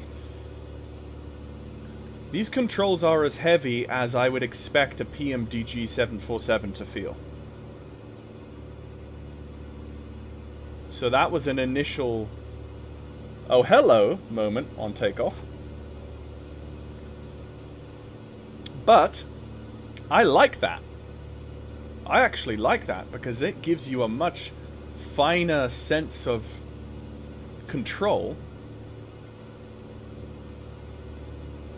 than Liverpool approach. Hello, this is Iberia 681. than Current anything flight level else. So 220 over octave. I really like that.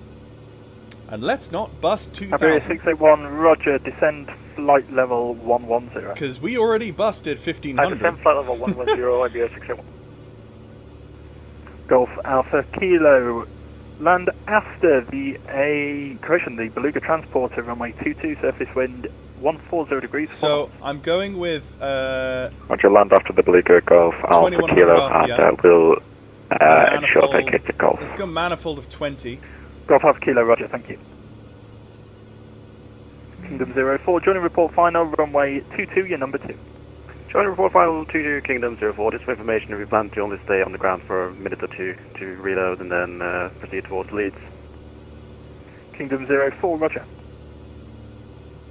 Liverpool approach, good evening, 289 on the ground at Warden with information. No, November, I haven't reduced sensitivities at all. I have default 289, I'll call you back, break. Beluga 164 Charlie. default vanilla control settings in Microsoft Flight Simulator.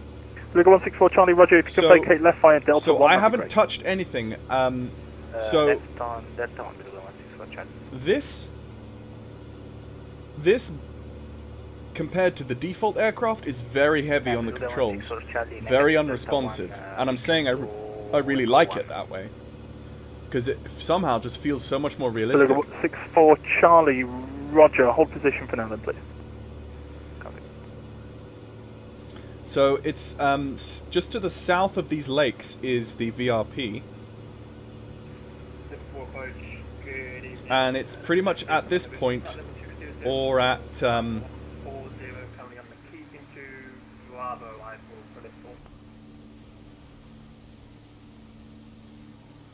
Berlin 049 Liverpool radar, hello, expect vector ILS 27.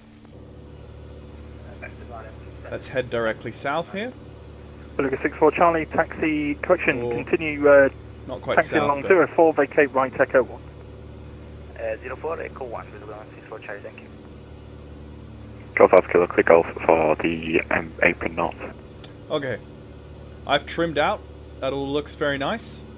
Golf Alpha Kilo, roger, taxi via Juliet to apron. Juliet apron, Golf Alpha Kilo. Okay, we've got no further ATC, so he's going to hand me off to Unicom. Once he hands me off to Unicom, we will have the ability to chat. 04, we're left base 22, we can land at the hotel area if you like. So, you see that? The aircraft, hands off, the aircraft is actually starting to bank ever so Kingdom slightly 04, to the left. roger, yeah, land at the hotel area. And that's because I So have a lighter 140 degrees tank. forward. My left Kingdom tank is 04. heavier than my right, and that's why the aircraft is actually banking slightly. Just passing over the chest of VRP now, fairly soon. I can see on plan G and I can see out the window. So there it is. Iberia 681, descend flight level 60, leave Keegan heading 040 degrees. 060, confirm the heading after Keegan. 040 degrees. Alright, after Keegan 040, after 6000, Iberia 60. So this airfield as well, which is called Ashcroft. This airfield just up here, Ashcroft, and I believe this is this area here is the Chester VRP. 289, just bear with me for a few minutes whilst I sort out the situation. I'll call you back. Thank you. As long as I'm below 2000, I don't think he's going to be too worried with me. Golf Alpha, no further ATC, Unicom 122.8, goodbye. 122.8, good evening, Golf Alpha. Okay. So... Easy 41 Echo Alpha, no further ATC, minus Unicom 1. Let's just go back to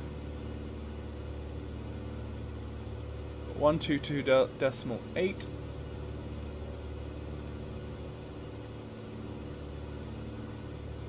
like so.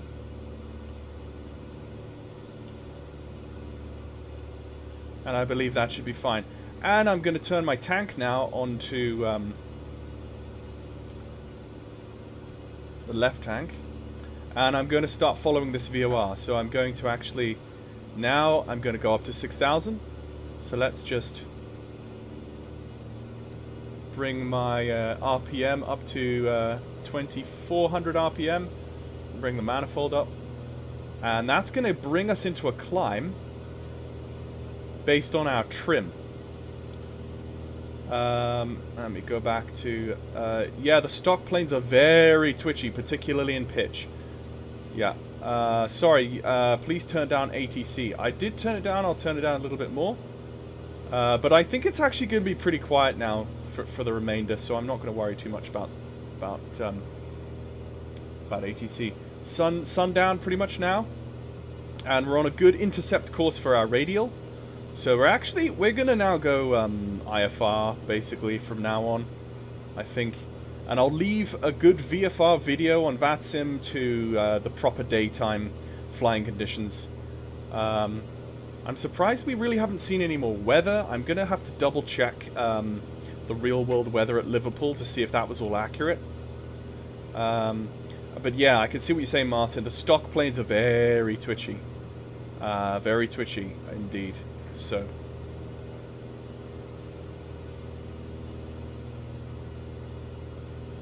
Okay, I think things are going okay.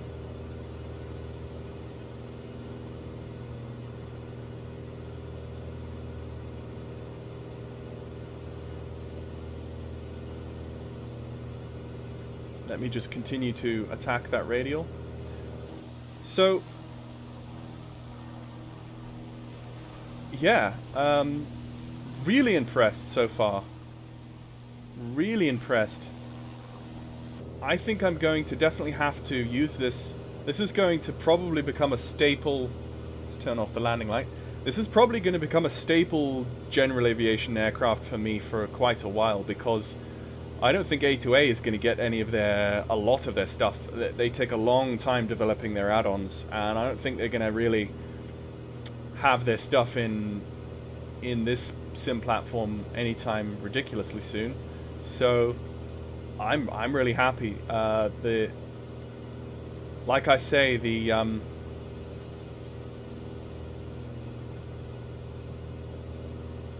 rudder is probably the most sensitive.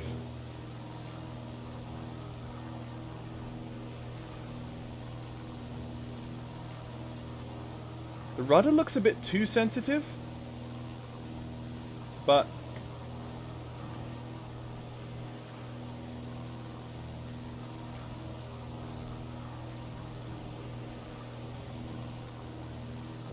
yeah.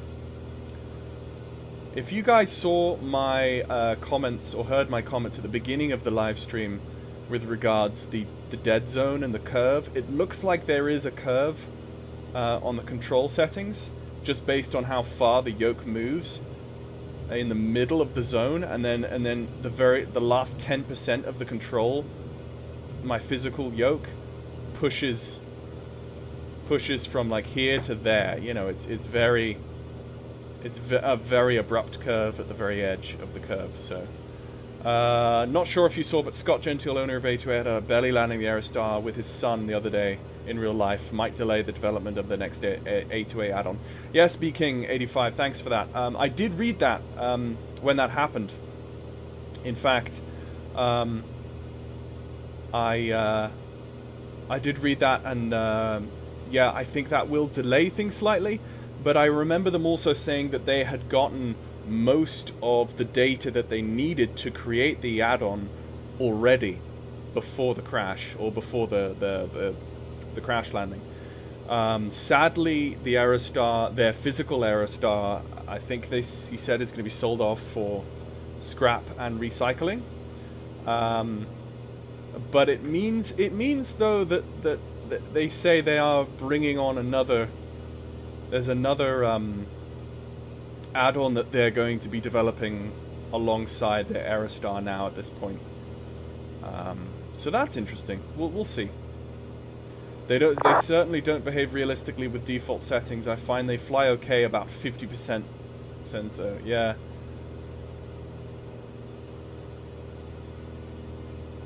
Kent says the stock planes are not twitchy. You have to set the sensitivities to your own taste. Okay.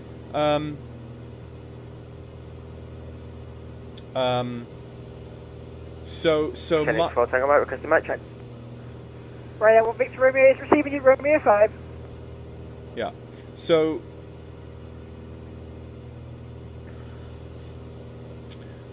that's 4,000 checked. Yeah, so my train of thought, I was saying that red. Let's just turn off the red. Too much red. That's better. Yeah, so I was saying yeah. Completely lost my train of thought now. So many things going on around in my brain right now. Yeah, the control surfaces, the control settings. I've always rolled with default Microsoft Flight Simulator control settings. I haven't tweaked the curves at all.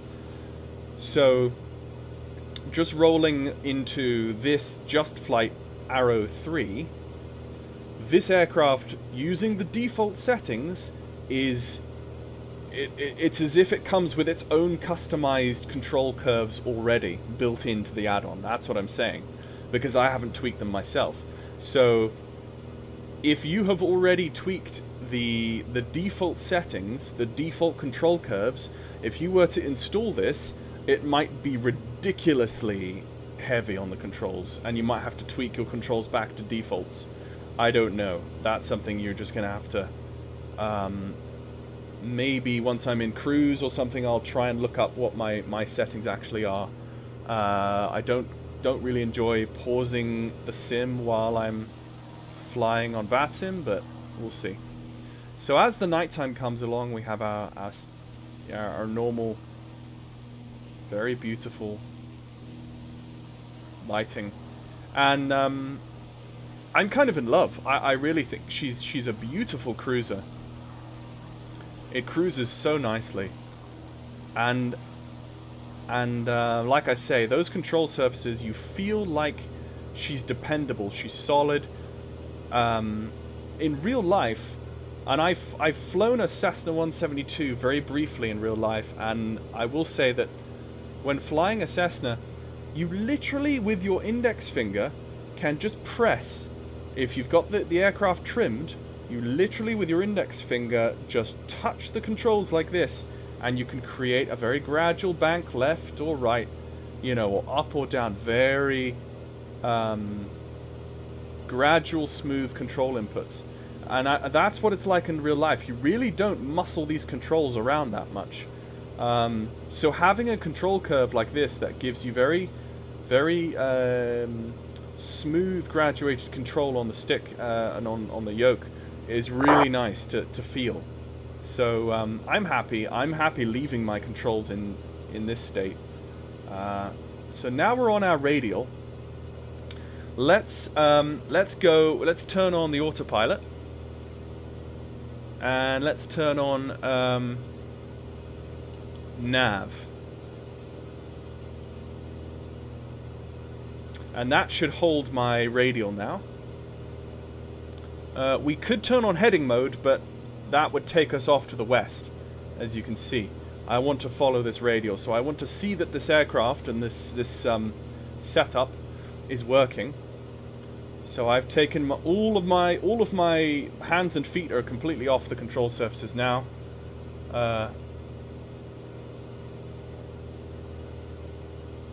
Auto X off. Oh, yeah. I thought the plane was leaning to the right slightly by accident, and I pushed the yoke as a reflex. But we're on an autopilot here. We don't need to do that. Let's turn that back. Oh, that is bright. That's bright. Let's just dial that down a bit. Still a bit bright. There you go. What's that? Something up there. What is that? Cabin air. Oh, okay. Ooh. Push and pull. I'm not sure that we would see the beacon light shining through the interior. Okay, 6,000 coming up. How do you activate altitude hold? I was told that there was a way. There's a hidden click spot down there. I seem to remember. Pitch trim, push on.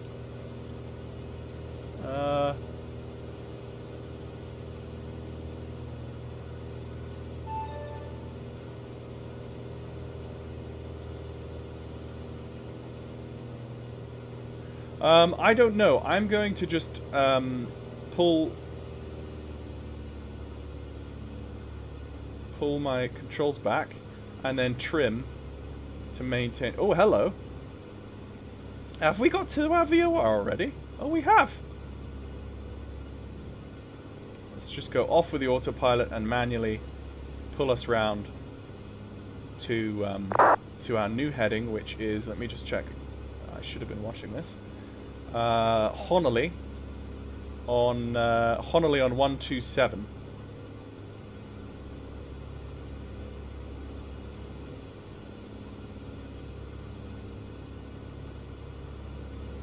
So let's just go 127, and let's tune 113.65 like so. And we now put that on, and we now turn autopilot back on, and we now have radial back on again. Okay, so no, scratch that. No Piper logo near the AP control panel.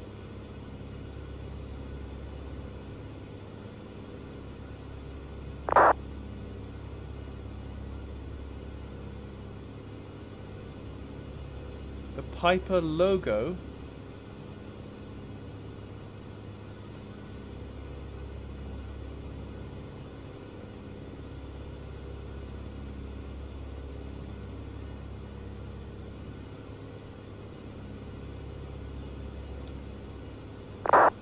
So I could go get up and like the model.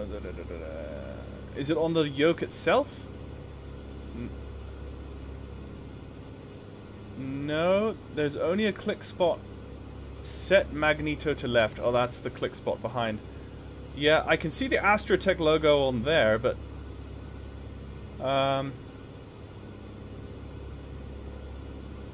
let's just trim down slightly.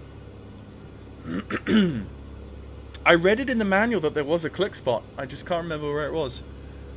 Let's just check fuel. Okay, fuel balance is looking good. I wonder if it says so on my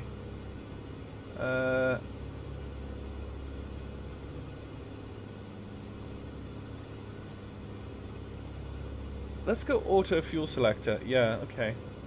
Just for a bit. State saving. Yeah, I do want state saving.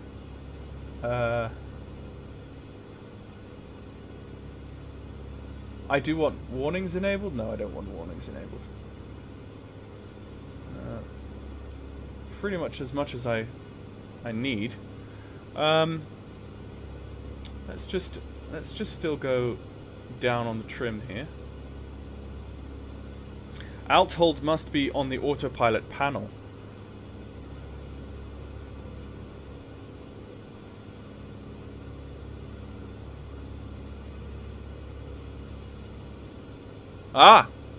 The little Piper, the word Piper.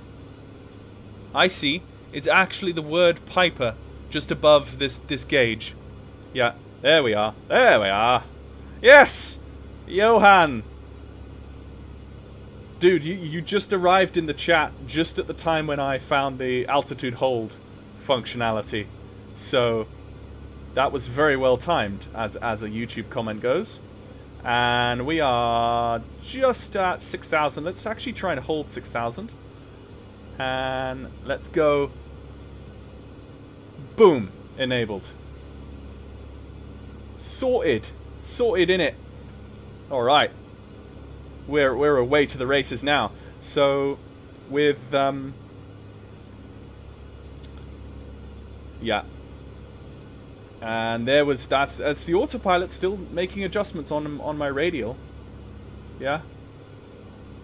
That's good. So, now with that, let's go over to our DME. We've got 35.6 nautical miles and closing.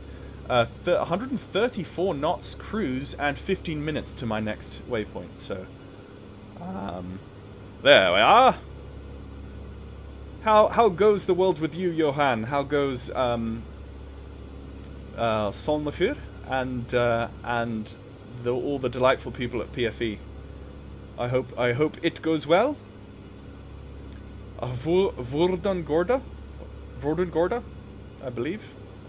I'm very rusty on my any of the Norwegian that I learnt those years ago when I came to visit. I'm even more rusty on. So I need to come and visit again sometime soon. Once coronavirus is over, I will make another trip to Norway and see Eric and the gang, and hopefully I might see you then. Why isn't the auto hold a feature? Because there is no auto hold in this aircraft, apparently. So JustFlight, in their infinite wisdom, have given you a cheat auto hold because they know you would want one. I can understand why. They've given you an auto hold because the majority of flight simmers out there are going to tear their hair out if they don't have an altitude hold function. Because we're simmers, we want to go away and make a cup of tea and come back and not have ridiculous fuel imbalances and find that we're 400 feet lower than we should have been. You know, like, I understand why they do it. So it's not 100% accurate that you're able to click that. It's not accurate that you're able to click the Piper word and have automatic out hold. It's just a convenience for simmers, you know, to make it a little bit easier on your life. So I appreciate it. It's there if you want it. If you want to pretend, if you want to fly the plane realistically where you don't have that, then just don't press it. And yeah, learn to hold your altitude with your trim. And I've been flying the A2A Simulations Constellation L049 Lockheed Constellation for years, and I've been cruising at flight level 240, or most of the time I have, trying to cruise at flight level 240 or whatever it may be, with no altitude hold function, and you basically just get the aircraft to a certain speed, you get it trimmed out to a certain pitch, and it will hold its own altitude. And if turbulence knocks it around a little bit, it will settle back down into straight and level flight, because it's the aerodynamic shape has been designed to do that. It's an aerodynamically stable object flying through the air. So it's beautiful when you see an aircraft actually do that and work like that. Aerodynamics are beautiful and amazing. It's an amazing science, aerodynamics. Yeah, so Johan, by the way, I have my my AI pilots. I have them looking like Pilot Flight Academy students with the little checker things on their shoulders and their blue tie and the white shirt, and so if I was to fly the DA40 in Microsoft Flight Simulator, I got the scenery for Torp, Solnifur, and I should fly up there sometime soon. And it actually has a Pilot Flight Academy livery, so it's pretty cool. I'm sure you already know that and fly that yourself. Thank you very much, by the way, Johan, for your recommendation the other day. That was much appreciated, especially doing that over your Christmas break. That was highly appreciated. Thank you. And my new manager, my new boss, I got the job, and my new manager was impressed by the professional look and feel of the document. They appreciated that too, because my other job reference was not professional at all. So I was glad to get someone who knew how to write a proper job reference. So thank you for that. Tack. Tusen tack. My tea is cold. I need to go and refresh my tea. Let's see. I like the way this autopilot is holding this this radial. If I zoom in here, you'll get a feeling for what I'm talking about. See how the autopilot is holding the radial, but you see how every now and then it's wavering slightly. It's going left of track, it's pulling center and going right of track, and then left of track and right of track. And it should actually do that. That is I believe that is the accurate, that is a realistic way that the aircraft holds on to a radial. It's remember, folks, that we're not flying with a GPS. Well, we are, but we're not flying with GPS navigation, which knows the aircraft's position to within a foot. You know, we're not flying down a magenta line that never deviates. We're using old style steam gauges with radials and a very old autopilot system. And to have a bit of variation in there where the aircraft is actually, you know, gradually wandering left and right of track and readjusting itself every now and then where if there's changing air currents or whatever it is, that's realistic, and it's nice to see on Plan G. My little aircraft track is wavering slightly. That's nice. What is the cruise speed of this lovely bird? Well, right now I'm doing 132 knots, indicated. Well, actually, sorry, indicated, yes, actually 140...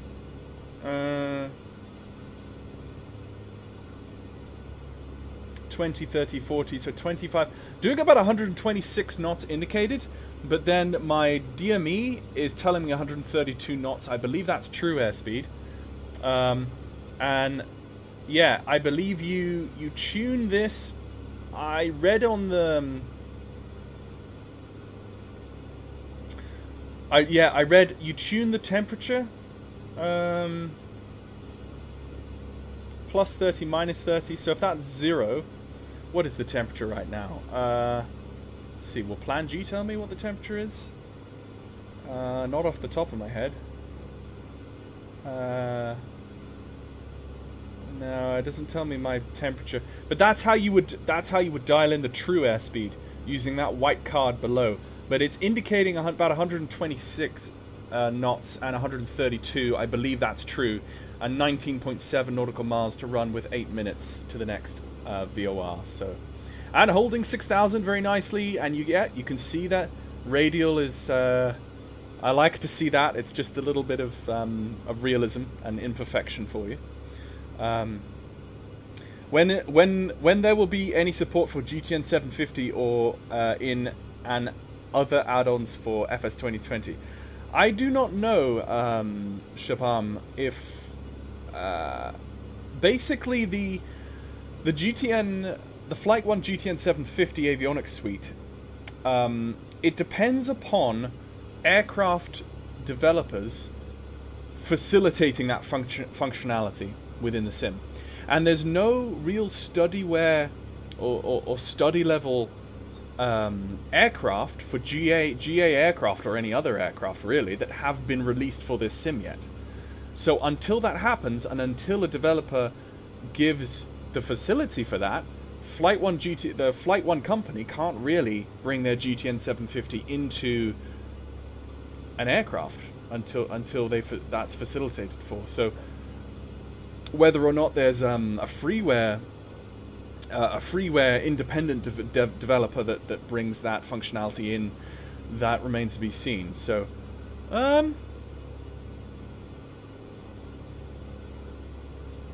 does seem to be moving left and right a bit more. I've only got a 3-knot crosswind, so it's not like it should be too crazy. There is a little bit of wavering there. So you can see, so you can set the temp on the airspeed indicator based on that. Oh, what am I? Oh, stupid me. Of course, there's the temperature. Wow, I was looking somewhere else. So we are Celsius. 2010, 5. I'd say we're between -5 and -6 Celsius. So by doing that, if I'm... it's like that, maybe? I right in saying that?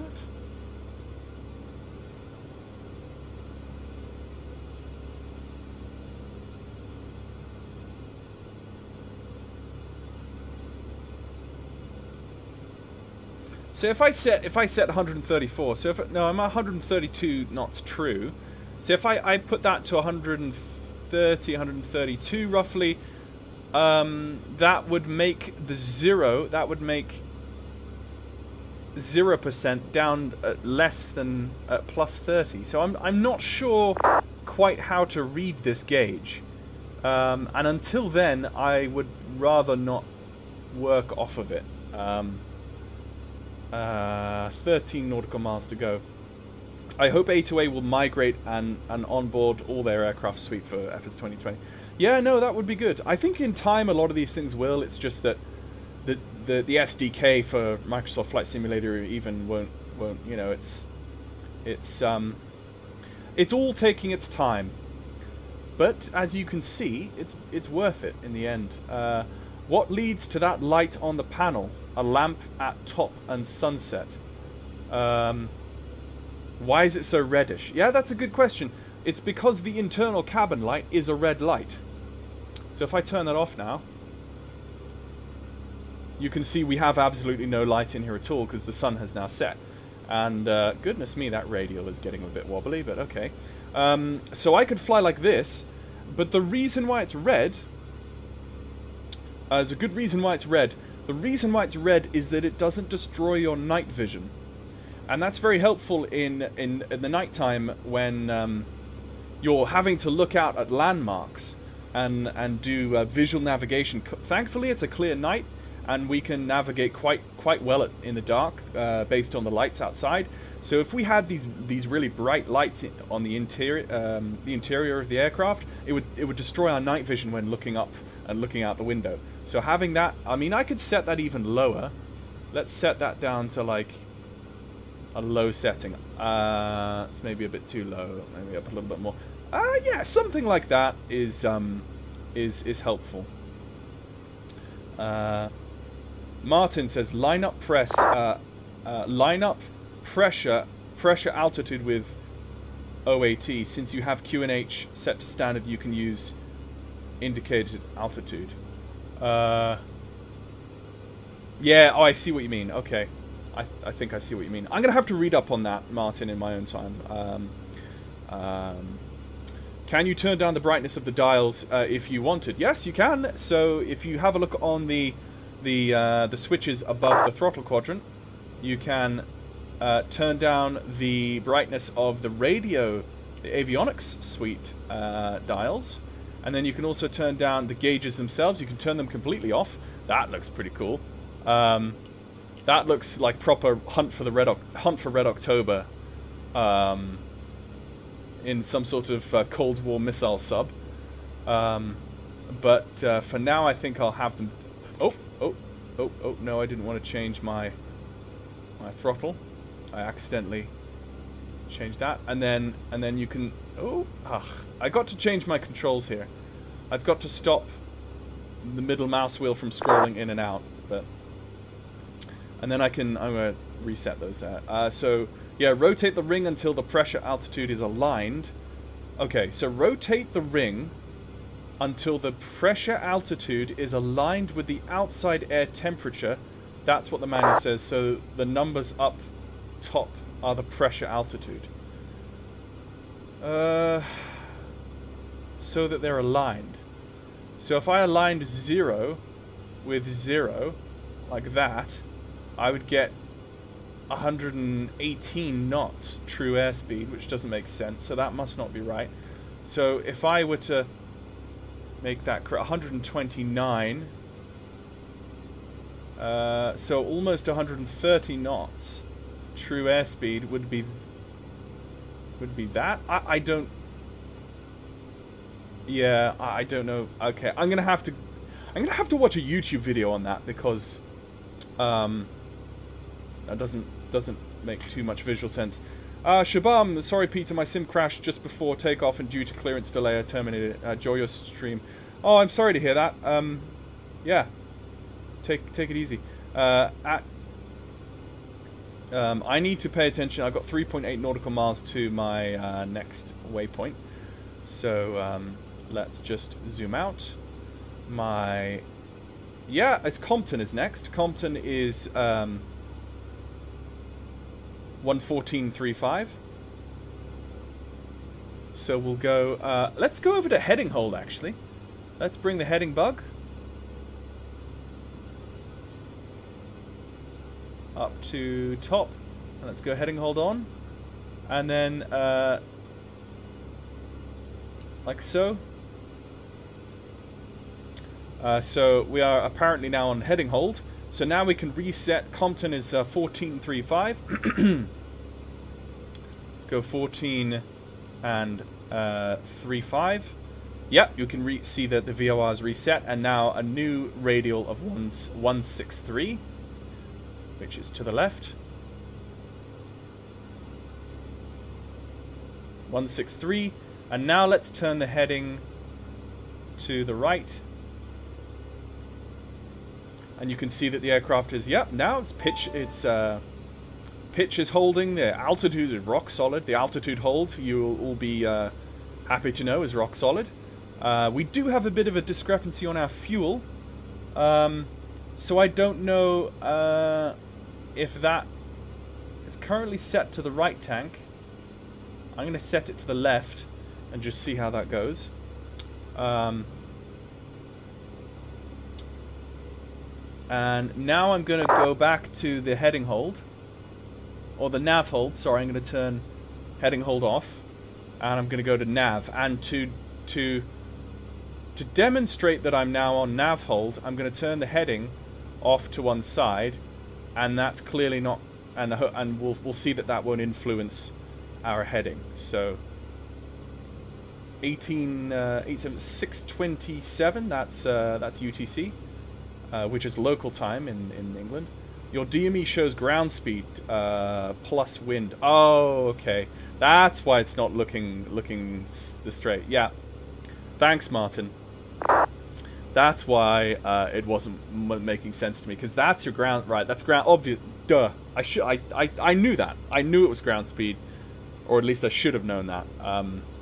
My brain just was thinking that was true airspeed. Sorry. It's TAS plus wind, which was true airspeed plus wind. Right. Yeah. Which is ground speed. Yeah. So again, now that I'm on nav, the autopilot is kind of wobbling around the sky in an attempt to capture that radial. And once it captures that radial properly, it will settle down on a course. And this is very standard. This is very standard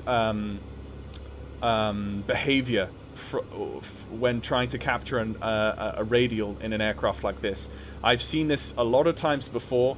When you initially try to capture a radial, it will wobble, it will bank back and forwards a little bit, and then it will settle down and track that inbound course all the way in. So, again, I'm not seeing anything that's terribly out of the ordinary for this navigation system. And Plan G is doing something strange. There we go. Let's drag. Oh yeah, okay. It's just. Oh, okay, Plan G looks like it may have crashed. No, it didn't. Okay, it's come back again. Let's just drag that back to my second screen. And, yeah, cool. All seems to be working. Lol.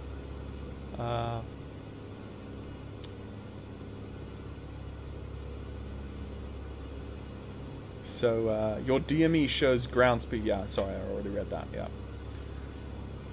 Yeah, guys, so, this is fun.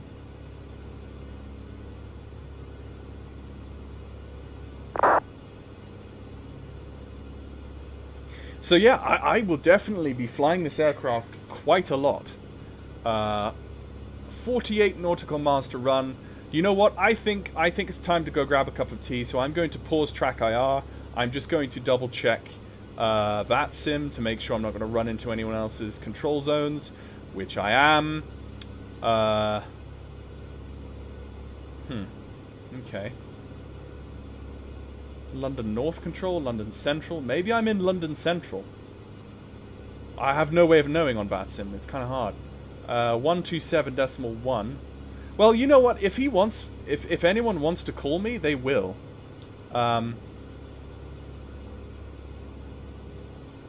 If anyone wants to call me, they will. I'm just going to grab tea and be back as quick as I can. And by the time I'm back, he will probably have... Someone will have probably asked me to go to their channel. So I'm going to just run quickly for a second.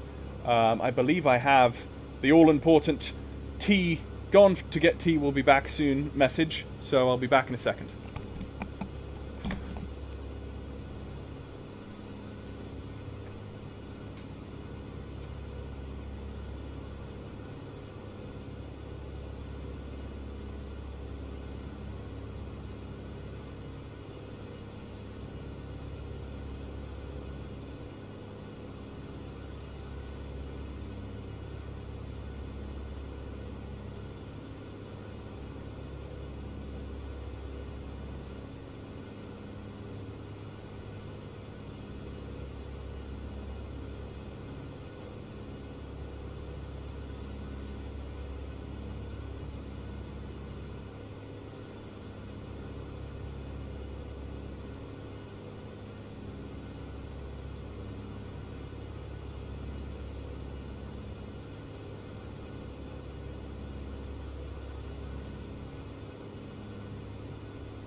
Interesting.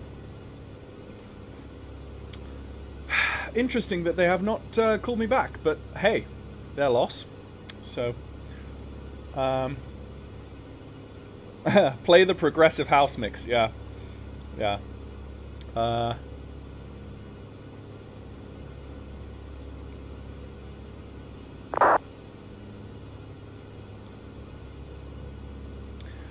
So I have something. Let's see, how do I find this? I have something to show you, Johan. Johan, if you are still watching the stream, let me know. Because I have a funny video to show you. Right, I'm going to have to type this into this URL out by hand. but it's worth it, okay?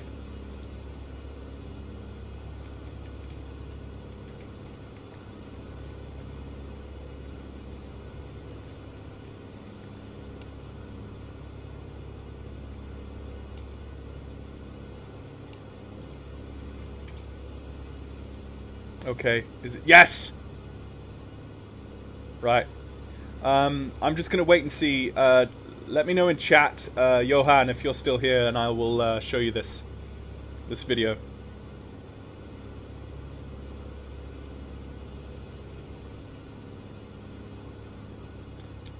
I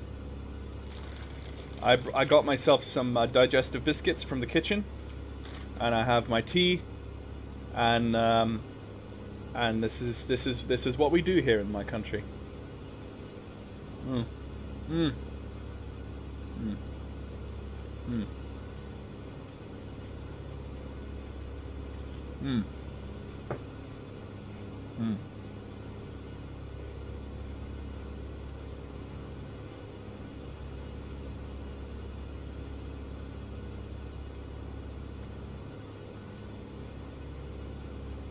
Please don't tell me that Johan left. I had something to show him. I'll have to text it to you, Johan, if you do not, if you're not on stream anymore.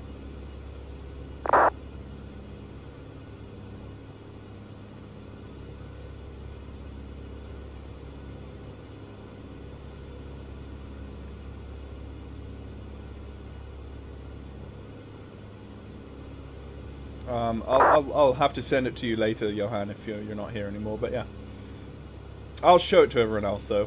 How can I not? So this is a kind of funny video I saw the other day, and it going to get tea made me think of this video. This is how British people do skydiving. Okay.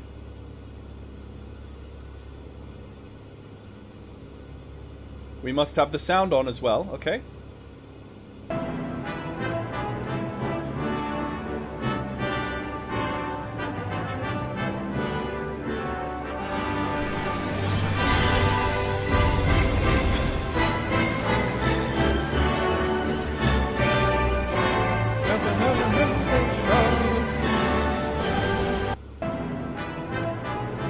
Let's watch it one last time. For the lols. Look at that. Look at oh! Brilliant, brilliant. Love it. It's great.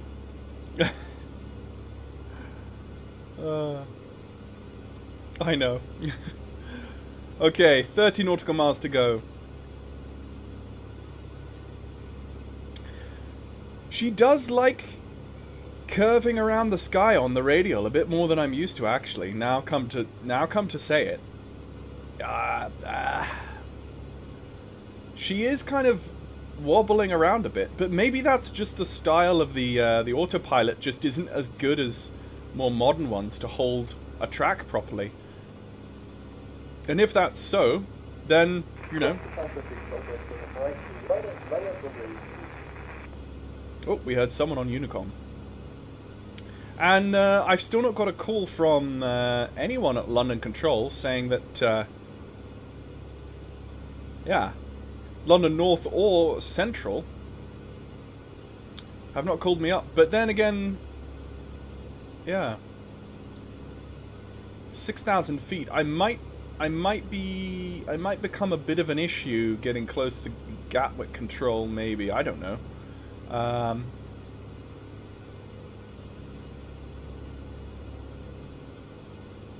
I think I'll descend to 3,000 feet, maybe. I don't know, just to be a bit lower for inbound and outbound traffic. And what we'll do is when we get to Shoreham, we will turn off VATSIM and we'll do a landing, and then we'll turn the daytime on, and then we'll just do some touch and goes and circuits just to finish off the live stream. And I think that'll be a nice kind of finishing to well, yeah. We'll go for a bit more of a cruise in the daytime, and we'll do VFR in the daytime. Once we get there.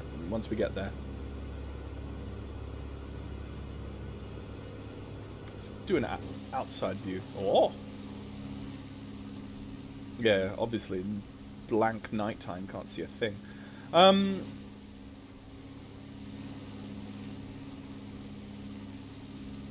CFI, skipping through the stream, but during the engine start I can give you some advice.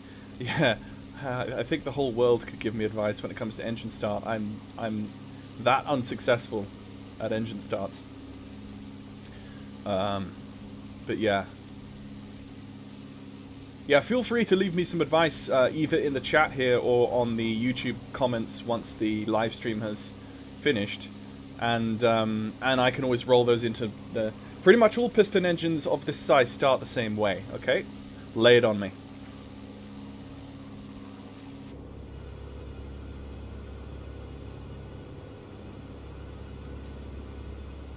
It's either carbureted or fuel injected, okay?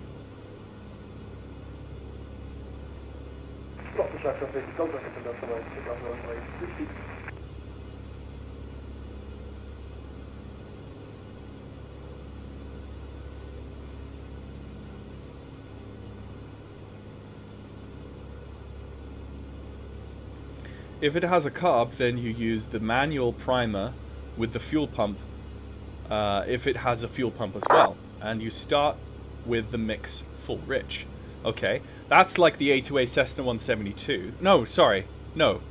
That's like the, yeah, most of the other Pipers, actually, when come to think of it.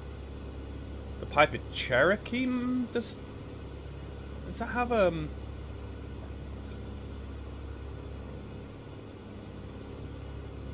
yeah, and you... Trying to think which general aviation aircraft have primers and which don't.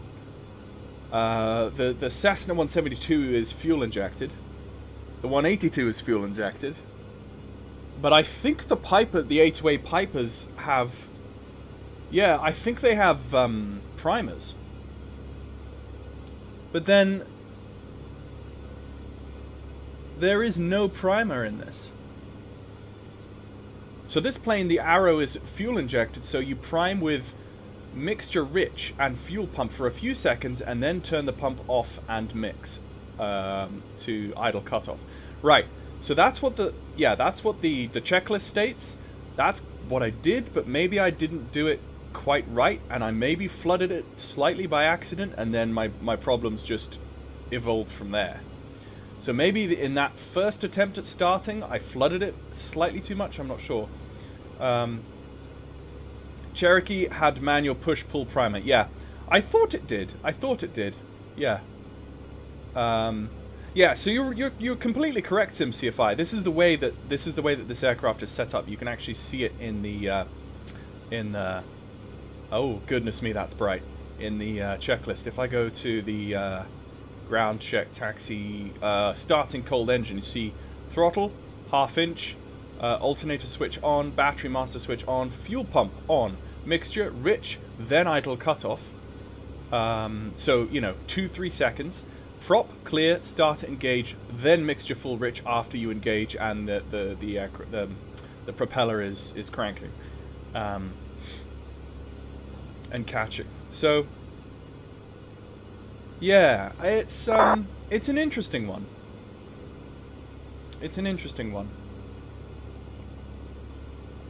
During your start, you had the fuel pump on while playing with the mixture, which floods the engine. The checklist is wrong there. It's missing the point of turning off the fuel pump. Right, okay, so what you're saying is it's actually better to have the mixture rich and then control how much is put into the engine solely by the fuel pump. So if you put the mixture rich and you turned the fuel pump on for 3 seconds and then turned it off, that would have put the correct amount into the engine, and then you pull the mixture to idle cutoff for the start. That's maybe a better way of doing it, as opposed to, pushing the mixture up and then down, but having the fuel pump still running and maybe pulling any more into the engine by accident. Voice on Unicom was me. I was taking off from EGBT to Dublin. Oh, nice, Donkey. Good to see you. Yeah. Let me see that on VATSIM then. Let's just update my situation here. So that's me, and you said you were Dublin. D-Dom. D-Dom. Dominic Dietrich. Yep, you were in the TBM9. Nice. From Gloucester to Dublin. Yeah, I did hear you, but it was quite distant and crackly. So, yeah. So it won't be long now until we get a arrival in Shoreham, and we'll shoot the first approach in the dark, and we'll do a touchdown, and then we'll do a touch and go, and on the first downwind we will then change to daylight. Oh, you closed your sim. No, did it freeze or what? SimCFI says this engine I think is the Lycoming 360. Yeah, it is. I checked the manual. The manual says it's the Lycoming 360, 200 horsepower, which is this. I don't know if it's the same horsepower on the Cessna 172R, but it's a Lycoming 360. Yeah, just more horsepower. Sorry, I should have read your comment completely through. Start procedure is the same on both aircraft. In real life, the manual says to have the mixture idle cutoff for start. Yeah. So it may have just been a situation of me not doing it exactly the way it should have been done, and I maybe tweaked one of the levers a bit too much or in one direction or the other. But I'll definitely... Oh, good to have something, a hot drink. Clicked X by accident. It never happened before. One disadvantage of having the game in windowed mode. Dang it. I feel the pain. Yeah. Oh, I heard someone transmit there. An O360 has a carb, and the IO60 has injected. Yeah. Yeah. Injected. Yeah, injected O. Yeah. That makes sense. I'm gonna have another biscuit. And there's no one here to stop me.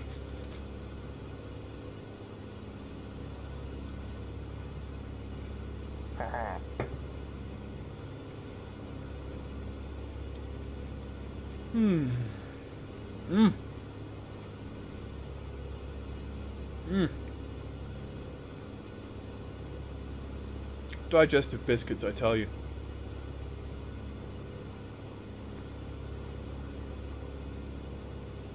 There's very few things in this world that is quite like a digestive biscuit with a hot beverage.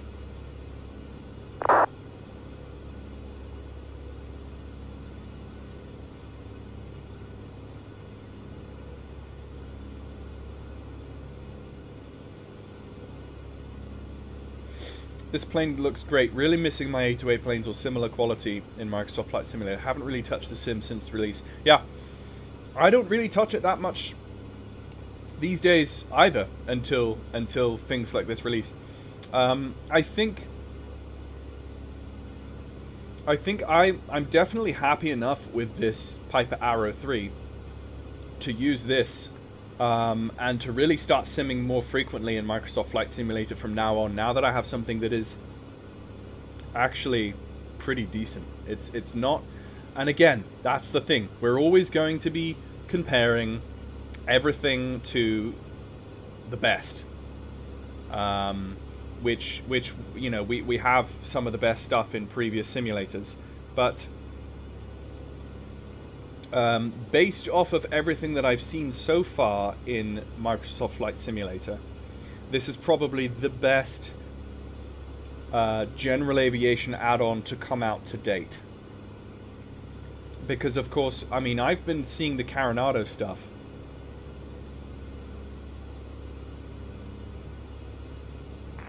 Unicom Blazer 254 maneuvering for 10 DME on the ILS runway 9 for Heathrow. And yeah, Coronado.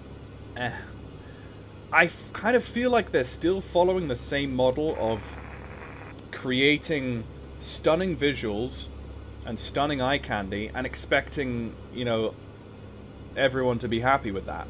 And just that. Like, I know they're shooting for... I know that they're shooting for a certain user base, but the real die-hard flight simmers aren't really going to be diverted into Carenado aircraft.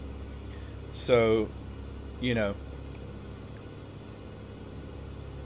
I mean, I like the Piper Seminole, the twin from Carenado. I've flown it a bit before on my channel, as you may have seen, and I'm sure I will fly it again. It's just that as soon as better things come along, and let's be honest, it's Carenado, as soon as better things in terms of systems depth come along, like this, you know, I move on. So,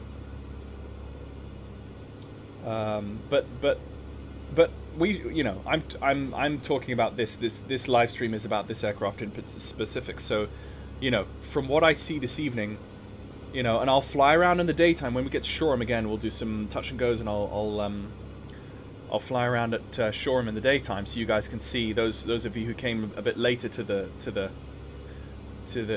live stream. It's comparable. It's nice. Right, so we're coming up to Compton now at 2.4 nautical miles. We're going to transition to Midhurst, which is 114, dead on 114.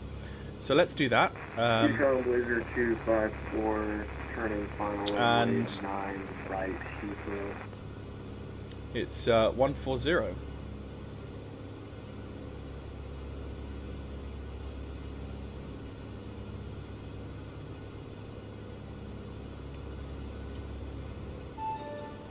Okay, so just reset the autopilot there for that new radial, and it's now just turning to bring that in line. Microsoft Flight Simulator has its flaws, but I'm satisfied with everything in the sim. Just need me a good plane. Exactly, Sim CFI. I feel the same. I mean, all the sceneries coming out are beautiful, beautiful sceneries. No problems with the sceneries. They all look beautiful. But there's just so many sceneries coming out and no actual study level, serious hardcore aircraft to complement it, that it's just kind of like I've got nothing to fly here until these better planes come out, so I'm not really touching it too much. But you know, so the new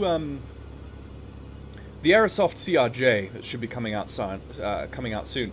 I've seen the videos released by a guy on YouTube who has done modular videos covering the different steps from startup to takeoff. They're very good videos. They really show that the Aerosoft CRJ seems to have a lot going for it. There's a lot of good systems depth there. Is it like PMDG? No. Is it going to be like A2A? No. But for the majority of flight simmers out there who don't want to get too crazy and too off the rails with their simulation, it does the job. It's the same with the Aerosoft Airbus for P3D and FSX. You know, the majority of the community, you know, are really happy with the price point of that, and they're really happy with the level of quality. Is it FS Labs? No. But there you go. So it's you know, in terms of tiers of quality, I've definitely seen that anyone who has developed something for Microsoft Flight Simulator so far has definitely done some kind of step up slightly from their level of quality, overall quality in P3D and X-Plane.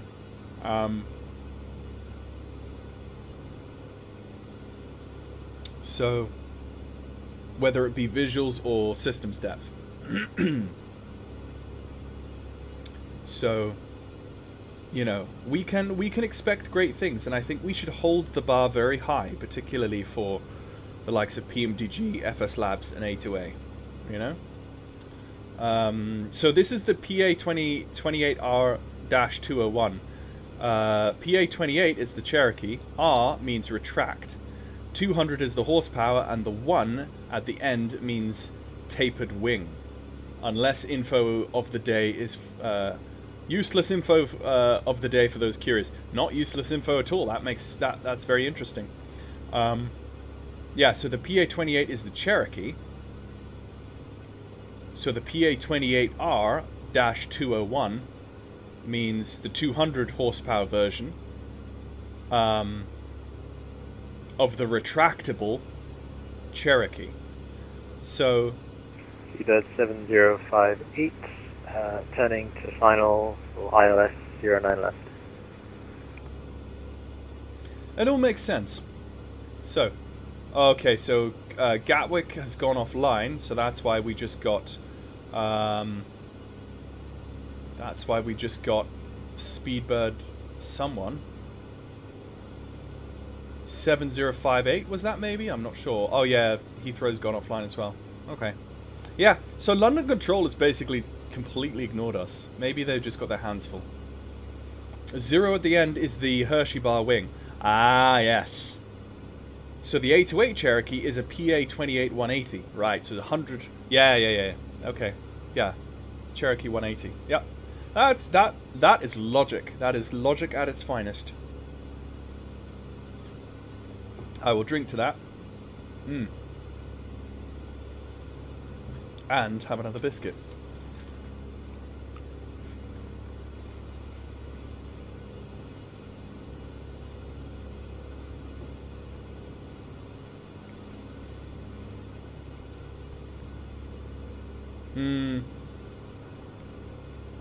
London Control's ignoring you too.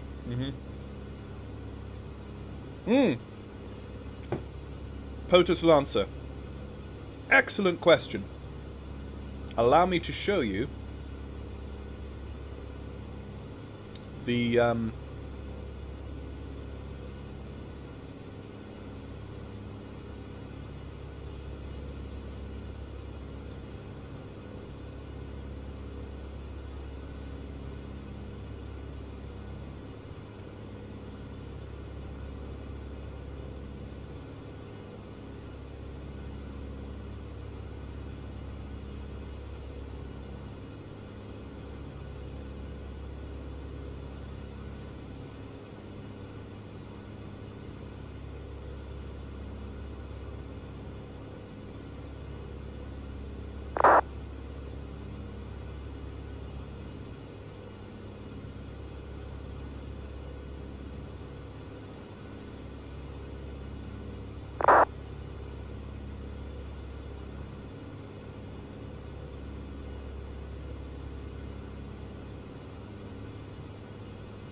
somewhere here, I know.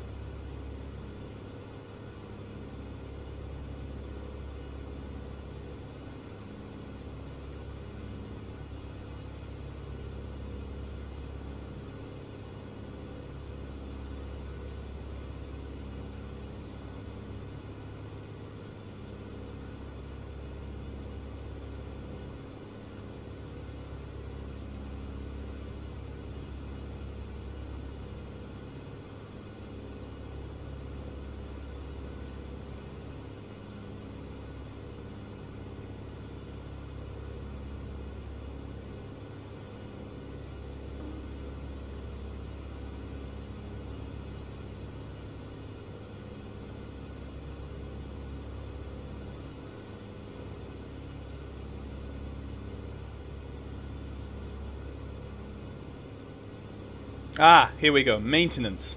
Spark plug fouling, vapor lock, engine failure caused by low oil quantity, and battery failure. Those are, I think, the things so far that are classed as failures. POTUS. Yeah. As far as I'm aware.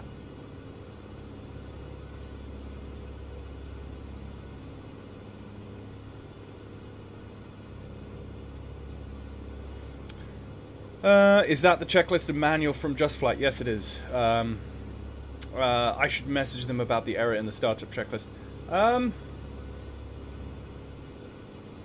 would have thought that by this point, like, I would have thought that they would have gotten the checklist right by this point. You know, having done this many betas and so forth, but...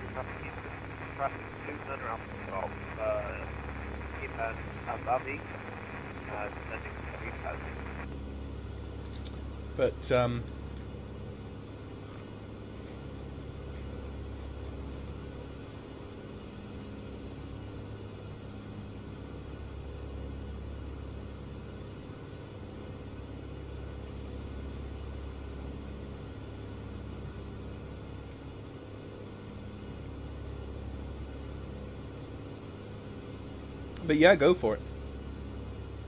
Yeah, give them a communication.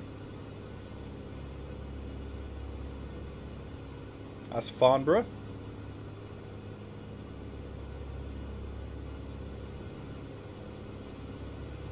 And I believe Gatwick is going to be off our left-hand side somewhere. That's kind of important to not get wrong. Yeah, it is actually a bit further away. Off down on the horizon there somewhere. He's probably coming into Gatwick, so... In fact, let me just check that's in there.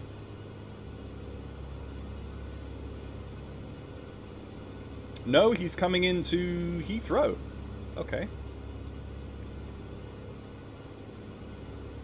Yeah, so that's going to be the approach to Heathrow, which is going to be like, I don't know, maybe there? Is that Heathrow, maybe?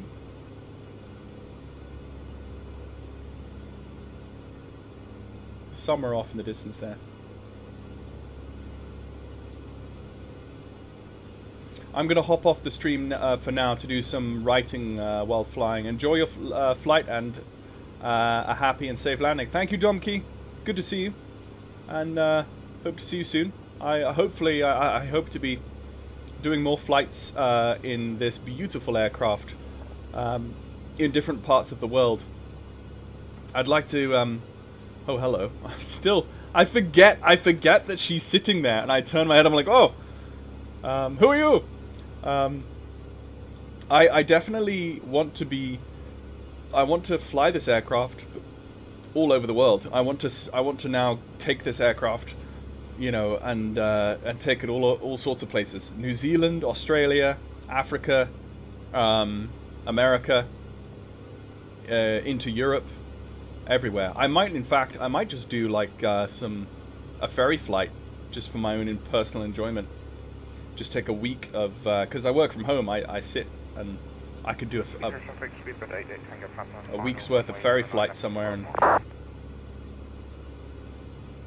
Lee, I'd love to fly with VATSIM, but still nervous about actually taking that jump. Dude, Lee, 2-9er up to golf, 9er left at 10 miles. I wish I could point you to like a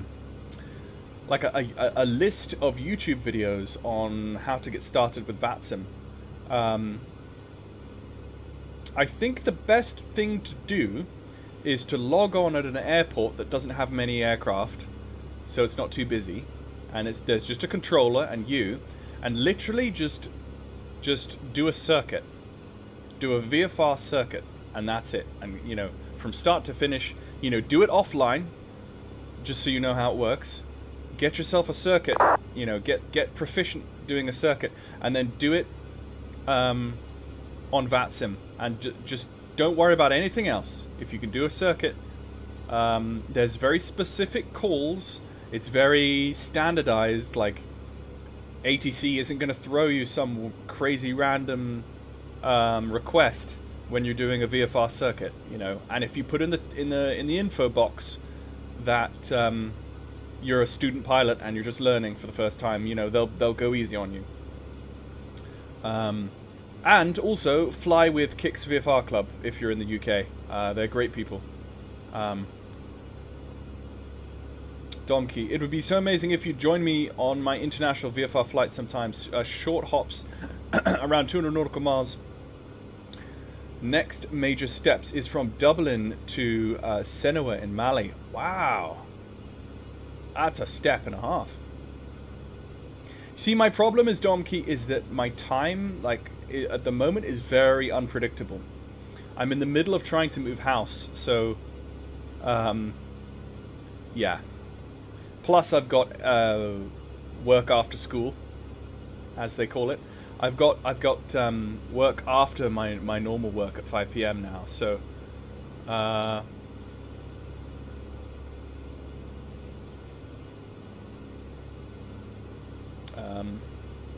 yeah. Life is busy. Okay, seven nautical miles left to run. What I'm going to do after I've done all of this is I'm going to analyze my flight path and just look at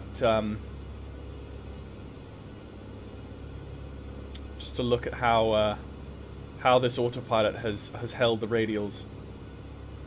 Which club was that? So Lee, if you go to Kicks VFR Club.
Stop snoozing. Ah, sorry, I had an important text. Important text I had to...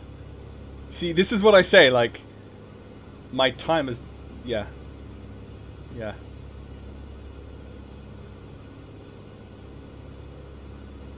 Have you tested the failure system? No. Not yet. What? Hello. Hello. We have a radial deviation, sir. What is this? What is this, Piper? Okay, to be fair, we are 1.6 nautical miles. Maybe it is struggling to hold that the closer we get. So what we'll do is we'll throw it over to heading hold. Like so. Heading hold. And we will go with that.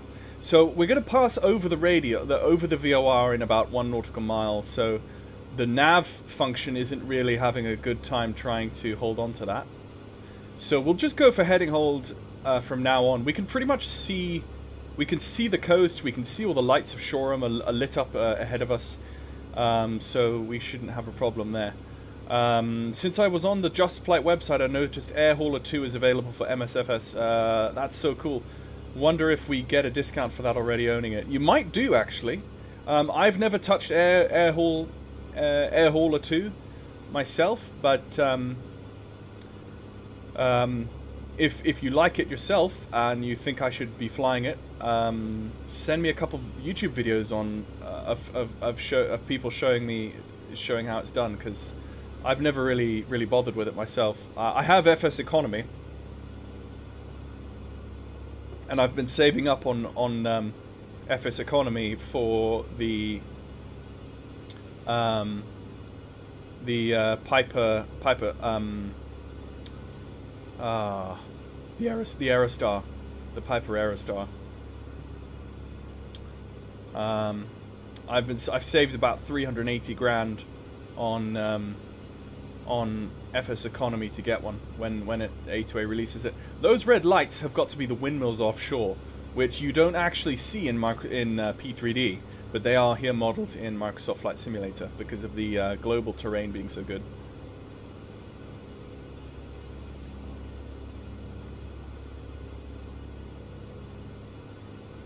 Okay, so what we need to do now is we need to look at the distance between Midhurst and Shoreham, which is 18 nautical miles. So we know if we've ran 3.8 nautical miles from the VOR in this direction. We've got 7654, about 14 nautical miles left to run. Oh no, Plan G. Don't crash on me. Okay, there we go. There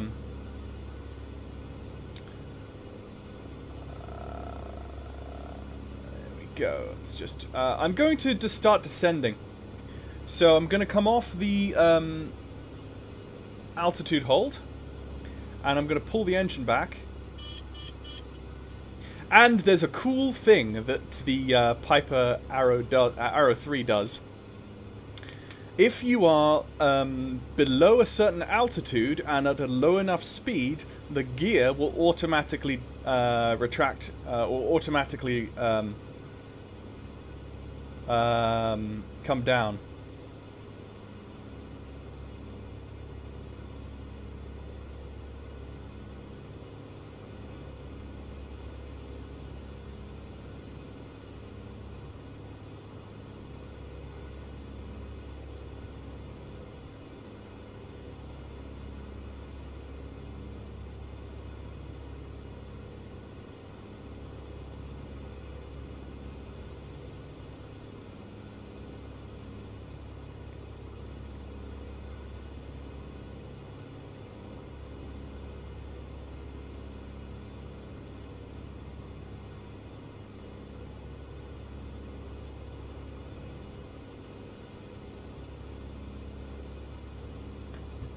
Right, I'm going to start descending. Oh, hello. And let's just keep try and hold on to that radial. And I'm not descending. Where is the gear warning horn disengage?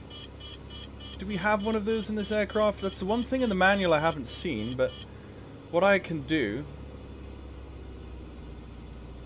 is I can pull the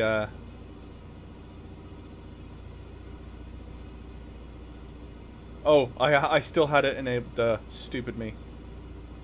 It's now disabled.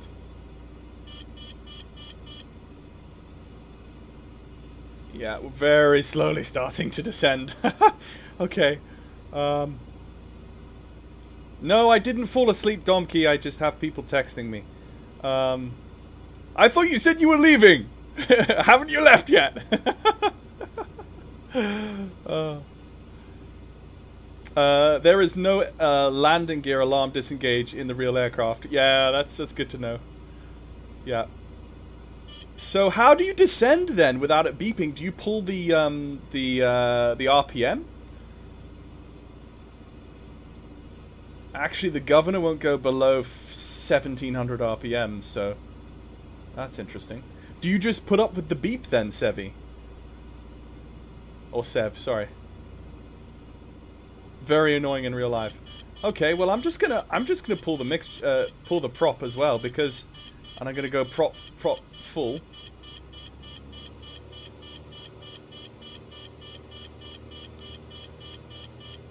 Gear down below 129 to silence it. Okay, so we're coming out of the... Yeah, we're coming out of the... Okay, you know what? I'm going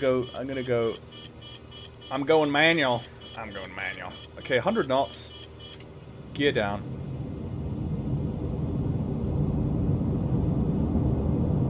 Ooh, that wind noise. Hello.